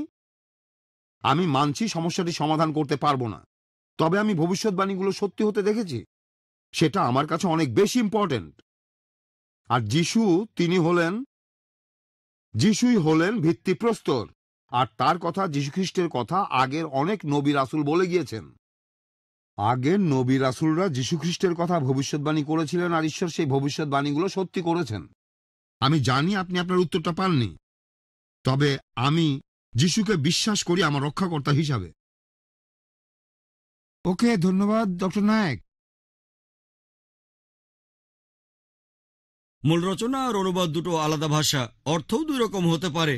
বাইবেলের ইংরেজিটা কি মূল রচনা নাকি অনুবাদ? এটা কি বৈজ্ঞানিকভাবে প্রমাণ করা যায় যে মূল রচনা আর অনুবাদ এক? ঈসা আলাইহিসসালাম আর মুসা আলাইহিসসালামকে কি আল্লাহ তাআলা আসমানি কিতাব ইংরেজিতে পাঠিয়েছিলেন? এটা খুবই ভালো প্রশ্ন। মূল রচনা আর অনুবাদ একই জিনিস কি হতে পারে? না, মূল রচনা আর অনুবাদ হুবহু একরকম হবে না, কাছাকাছি আসতে পারে। আর অনুবাদ সম্পর্কে মাওলানা আব্দুল মাজিদ দারিয়াবাদী বলেছেন, পৃথিবীতে যে বইটা অনুবাদ করা সবচেয়ে কঠিন সেটা হলো কোরআন। কারণ কোরআন শরীফের ভাষা এত অলংকারপূর্ণ, এর ভাষা এত উঁচু মানের, এতই মহান। আর আরবি একটা শব্দের অনেকগুলো অর্থ আছে। এজন্য কোরআনের অনুবাদ করা সবচেয়ে কঠিন কাজ। এ দুটো হুবহু এক নয়। আর যদি অনুবাদটায় কোনো ভুল হয়ে থাকে, এটা করেছে একজন মানুষ, যে লোকটাই অনুবাদটা করেছে, এখানে ভুলটা তার, ঈশ্বরের কোনো ভুল নয়। আর বাইবেল কি ইংরেজিতে লেখা হয়েছিল? না, পবিত্র বাইবেল ইংরেজিতে লেখা হয়নি। অরিজিনাল ওল্ড টেস্টামেন্ট আছে হিব্রুতে, আর নিউ টেস্টামেন্ট গ্রিক ভাষায়। যদিও যীশুখ্রিস্ট কথা বলতেন হিব্রু ভাষায়, তবে নিউ টেস্টামেন্টের যে মূল বইটা আছে সেটা গ্রিক ভাষায়। অরিজিনাল হিব্রু ভাষায় এটা পাওয়া যায়নি। আপনারা কি জানেন? নিউ টেস্টামেন্টের হিব্রু অনুবাদটা করা হচ্ছে গ্রিক থেকে, আর ওল্ড টেস্টামেন্টের যে সংস্করণটা আপনারা হিব্রু ভাষায় দেখতে পান সেটা আসলে মূল রচনা নয়। তাহলে সমস্যাটা আরো বেড়ে গেল। আর এই জন্য বাইবেলে ভুল থাকতেই পারে। তবে কোরআনে আলহামদুলিল্লাহ মূল আরবিটাই এখনো আছে। মূল রচনাটা আলহামদুলিল্লাহ বৈজ্ঞানিকভাবে প্রমাণিত, এটাই মূল রচনা। এখন কথা হলো ঈসা আলাইহিসসালাম আর মুসা আলাইহিসসালামের উপর কোন আসমানি কিতাব নাজিল হয়েছিল। আর আমি কথা আগেও আমার লেকচারে বলেছি, আমরা বিশ্বাস করি আর পবিত্র কোরআনে সূরা রদের 38 নম্বর আয়াতে উল্লেখ করা আছে যে আল্লাহ সুবহানাহু ওয়া তাআলা পৃথিবীতে অনেক আসমানি কিতাব পাঠিয়েছেন। এদের মধ্যে 4টা নাম বলা আছে, তাওরাত, জাবুর, ইনজিল আর কোরআন। তাওরাত হলো সেই ওহী যেটা নাজিল হয়েছিল মুসা আলাইহিস সালামের উপর, জাবুর হলো সেই আসমানি কিতাব যেটা নাজিল হয়েছিল দাউদ আলাইহিস সালামের উপর, ইনজিল হলো সেই আসমানি কিতাব যেটা নাজিল হয়েছিল যীশু খ্রিস্টের উপর, আর কোরআন হলো সর্বশেষ ও চূড়ান্ত আসমানি কিতাব, নাজিল হয়েছিল সর্বশেষ ও চূড়ান্ত নবী মুহাম্মদ সাল্লাল্লাহু আলাইহি সাল্লামের উপর। আপনাকে অনেক আমরা ধন্যবাদ। বিশ্বাস করি বাইবেল আর যীশু খ্রিস্টের উপর নাজিল হওয়া ইনজিল একই বই নয়। Thank you sir. এবার ডক্টর ক্যাম্বেল।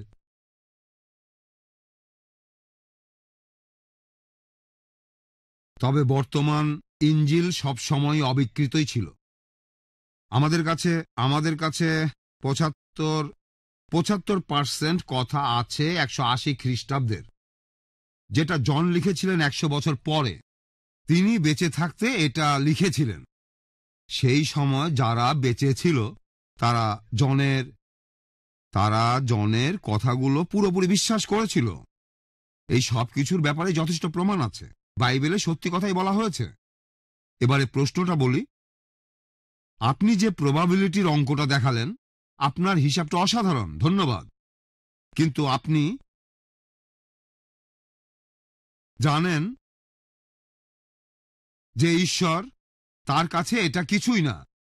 ঈশ্বর হলেন সর্বশক্তিমান, তিনি ইচ্ছে মতো বেছে নিতে পারেন। অবশ্যই সে ধনী বা গরিব হোক অথবা অন্য কিছু। তাহলে আপনার এই প্রবাবিলিটির দরকারটা কি? যিশু গরিব ছিলেন আর মনোনীত ছিলেন। তিনি বলেছেন যে ঈশ্বরের পুত্রের কারো সাহায্যের প্রয়োজন নেই। আমি ঠিক বুঝতে পারছি না, এই প্রশ্নের সাথে আমার হিসাবটার সম্পর্ক বুঝতে পারছি না। হিসাবটা ছিল কতজন মানুষ এই ভবিষ্যৎবাণীগুলো সত্যি করতে পারত। আমি ভেবেছিলাম আপনাদের বুঝতে সুবিধা হবে।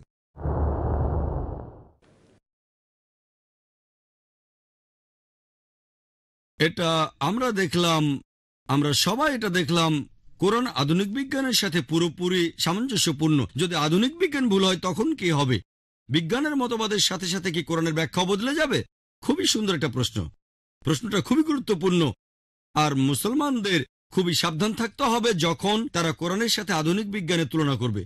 এজন্য আমি আমার লেকচারের শুরুতেই বলেছিলাম, আমি এখানে বলবো শুধুমাত্র বিজ্ঞানের সেই মতবাদগুলোর কথা যেগুলো একেবারে প্রতিষ্ঠিত। আর বিজ্ঞানের যে মতবাদগুলো প্রতিষ্ঠিত, যেমন ধরেন পৃথিবী বর্তুলাকার, এটা কখনোই ভুল হবে না। প্রতিষ্ঠিত মতবাদ কখনো রাস্তা বদল করে না। তবে অপ্রতিষ্ঠিত মতবাদ যেমন অনুমান বা থিওরি রাস্তা বদল করতে পারে। কয়েকজন মুসলিম বিশেষজ্ঞ কোরআনের মাধ্যমে ডারউইনের থিওরি প্রমাণ করতে চেয়েছিলেন। ননসেন্স। আর তাই আমরাও বাড়াবাড়ি করব না। আমরা কোরআনের মাধ্যমে আধুনিক বিজ্ঞানের সবকিছু প্রমাণ করব না। প্রমাণ করার আগে আমাদের দেখতে হবে সেটা প্রতিষ্ঠিত নাকি অপ্রতিষ্ঠিত। যদি প্রতিষ্ঠিত হয় আলহামদুলিল্লাহ, প্রমাণ করা যাবে। কোরআনের কোনো কথাই তার বিরুদ্ধে যাবে না। মতবাদটা অনুমান হয়ে থাকলে সেটা ঠিক হতে পারে, আবার ভুলও হতে পারে। যেমন বিগ ব্যাং থিওরি, এটা আগে ছিল অনুমান। আজকে প্রমাণিত হওয়ার পর যখন স্টিফেন হকিং আর অন্যান্য বিজ্ঞানীরা প্রমাণ করলেন যে এটা প্রতিষ্ঠিত, তাহলে বিগ ব্যাং এর থিওরি আজকে প্রতিষ্ঠিত। কয়েকদিন আগে ছিল অনুমান, সেটা যখন প্রতিষ্ঠিত আমরা ব্যবহার করব। আরেকটা অনুমান আছে যে পুরো মানুষ জাতি এসেছে একটা যুগল থেকে, আদম আর হাওয়া। এটা প্রমাণ করতে চাচ্ছি না, কারণ বিজ্ঞান এটা প্রতিষ্ঠিত নয়। কোরআনে এই কথা বলা আছে যে মানুষ এসেছে একটি যুগল থেকে, আদম আর হাওয়া, কিন্তু এটা প্রমাণ করছি না কারণ এটা কোনো প্রতিষ্ঠিত সত্য নয়। তাই আমরা যখন তুলনা করব পবিত্র কোরআন আর আধুনিক বিজ্ঞানের মতবাদ, খেয়াল রাখতে হবে আমরা শুধু সেই মতবাদগুলোই পরীক্ষা করব যেগুলো প্রতিষ্ঠিত সত্য, কোনো অনুমান নয়। কারণ আধুনিক বিজ্ঞানের চেয়ে কোরআন অনেক উপরে। পবিত্র কোরআন আল্লাহর বাণী, এটা প্রমাণ করার জন্য আধুনিক বিজ্ঞানের সাহায্য নেব না, একদমই না। এখানে মনে রাখতে হবে মুসলিমদের জন্য কোরআন হলো চূড়ান্ত মতবাদ। নাস্তিকের কাছে আর অমুসলিমদের কাছে হতে পারে বিজ্ঞান চূড়ান্ত মতবাদ। আমি যেটা করছি, নাস্তিকের যে মতবাদ আছে সেই মতবাদটা নিচ্ছি আর কোরআনে মুসলিমদের মতবাদের সাথে সেটা তুলনা করছি। বিজ্ঞানের সাহায্য নিয়ে প্রমাণ করতে চাচ্ছি না যে কোরআন আল্লাহ তাআলার বাণী। আমি যেটা করছি দুটোর মধ্যে তুলনা করছি।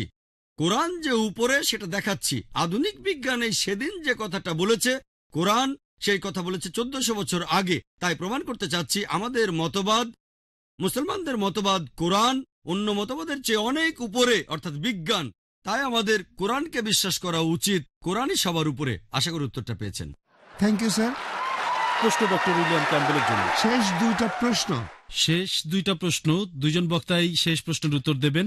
এবারে ডক্টর ক্যাম্বেলের জন্য ইন্ডেক্স কার্ডের শেষ প্রশ্ন, এরপর ডক্টর জাকির নায়েক শেষ প্রশ্নের উত্তর দেবেন। দর্শকদের বলবো একটু শান্ত হয়ে বসুন আপনারা।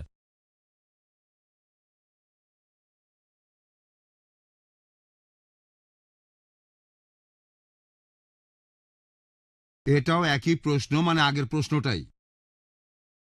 ডক্টর ক্যাম্বেল এখানে ডক্টর নায়েকের সাথে একমত যে বাইবেলে ভুল রয়েছে, এটার কোনো সমাধান নেই। তার অর্থ কি এই যে ডক্টর ক্যাম্বেল মেনে নিলেন বাইবেলে ভুল আছে, সুতরাং এটা ঈশ্বরের বাণী নয়? বাইবেলে এমন অনেক কথা আছে যেগুলোর ব্যাখ্যা আমি দিতে পারবো না, এই মুহূর্তে আমার কাছে কোনো ব্যাখ্যা নেই। আর আমি অপেক্ষা করব যে ভবিষ্যতে হয়তো এগুলোর ব্যাখ্যা করতে পারবো।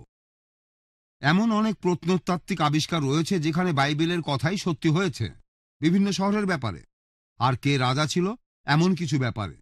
এটাতেই প্রমাণ হয় যে বাইবেলে ইতিহাস সম্পর্কে সত্যি কথাই বলা আছে। ধন্যবাদ ডক্টর ক্যাম্বেল। প্রশ্নটা হলো, আর কোনো গাণিতিক ভুল কি খুঁজে পাওয়া যাবে পবিত্র বাইবেলের নাকি কোরআনের, সরি, আর কিছু গাণিতিক ভুল কি খুঁজে পাওয়া যাবে ইসলাম ধর্মে? গাণিতিক ভুল বাইবেল না ইসলামে বুঝতে পারছি না, দুটোর উত্তর দিচ্ছি। এখানে আছে আরো কোনো ভুল, তাহলে বাইবেলই হবে, কারণ বাইবেলের ভুলের কথাই বলছি। আর ইসলামের কথা বললে পবিত্র কোরআনে সূরা নিসার 82 নম্বর আয়াতে উল্লেখ করা হয়েছে, তবে কি তারা কোরআন সম্পর্কে অনুধাবন করে না? যদি এটা আল্লাহ ব্যতীত কারণ নিকট থেকে আসতো তাহলে এতে অনেক অসঙ্গতি থাকতো। কোরআনে কোনো অসঙ্গতি নেই। বাইবেলের অন্য ভুল সম্পর্কে যদি বলি, 5 মিনিট সময় অনেক কম হয়ে যায়, এমনকি 5 দিন সময় পেলেও হয়তো পারবো না। যাই হোক, কয়েকটার কথা বলছি। এটার উল্লেখ আছে 2 কিংসে 8 নম্বর অধ্যায় 26 নম্বর অনুচ্ছেদে। বলা হয়েছে যে আহাজিয়া 22 বছর বয়সে রাজ্য শাসন শুরু করে। 2 ক্রনিকলস 22 নম্বর অধ্যায় 2 নম্বর অনুচ্ছেদ বলছে যে আহাজিয়া 42 বছর বয়সে রাজ্য শাসন শুরু করে। তার বয়স 22 বছর ছিল নাকি 42 বছর ছিল? পরস্পর বিরোধী কথা। আর এছাড়াও 2 ক্রনিকলস 21 নম্বর অধ্যায় 20 নম্বর অনুচ্ছেদে আছে যে জেহরাম অর্থাৎ আহাজিয়ার বাবা রাজ্য শাসন শুরু করে 32 বছর বয়সে, রাজত্ব করে 8 বছর, আর 40 বছর বয়সে সে মারা যায়। তারপরে আহাজিয়া পরবর্তী শাসক হলো, তখন তার বয়স 42 বছর হলো। বাবা মারা গেলেন 40 বছর বয়সে, তারপরে তিনি রাজা হলেন, আর তখন তার বয়স 42 বছর। কিভাবে ছেলের বয়স বাবার চেয়ে 2 বছর বেশি হয়? বিশ্বাস করেন, এমনকি হলিউড ফিল্মেও এমন কিছু দেখতে পাবেন না।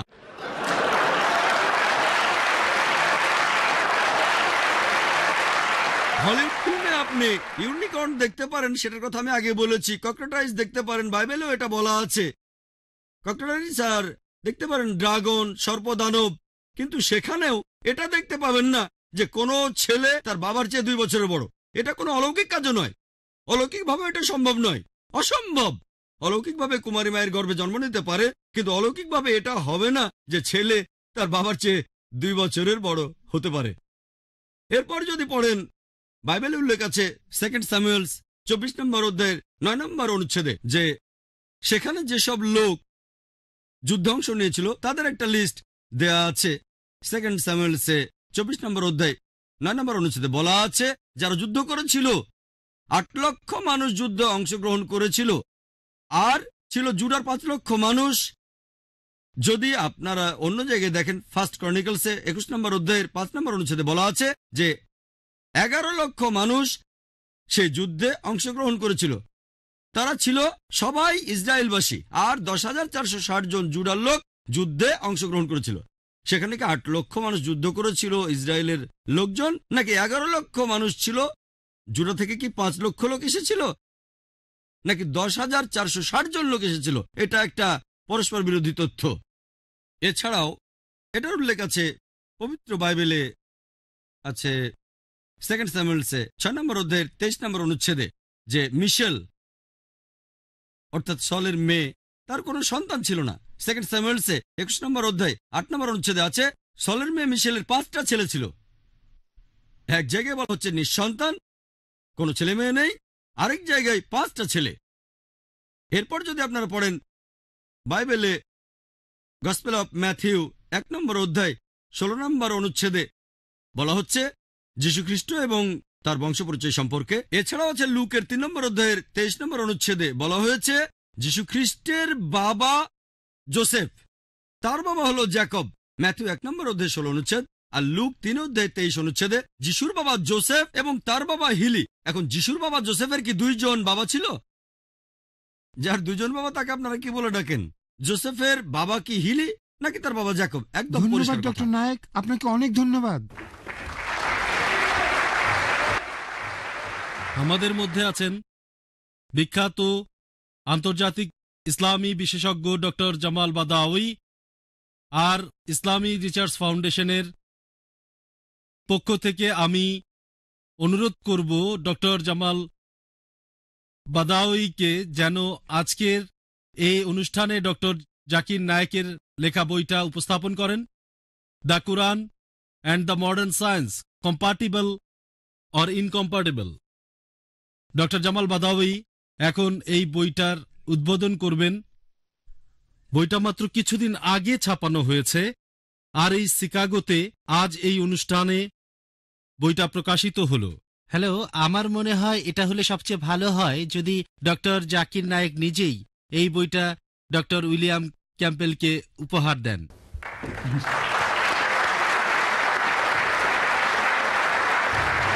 ধন্যবাদ ডক্টর ক্যাম্পবেল, ধন্যবাদ।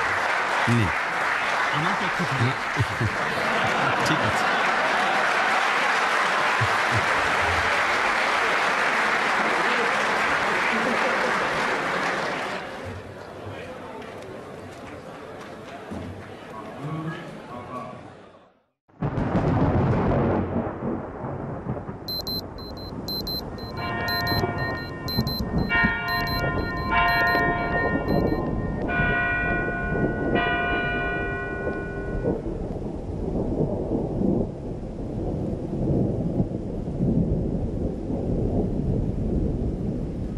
Oh my Creator, oh Allah, fulfill our aims in life, Allah. Forgive our sins, Ya Allah, oh Allah, the most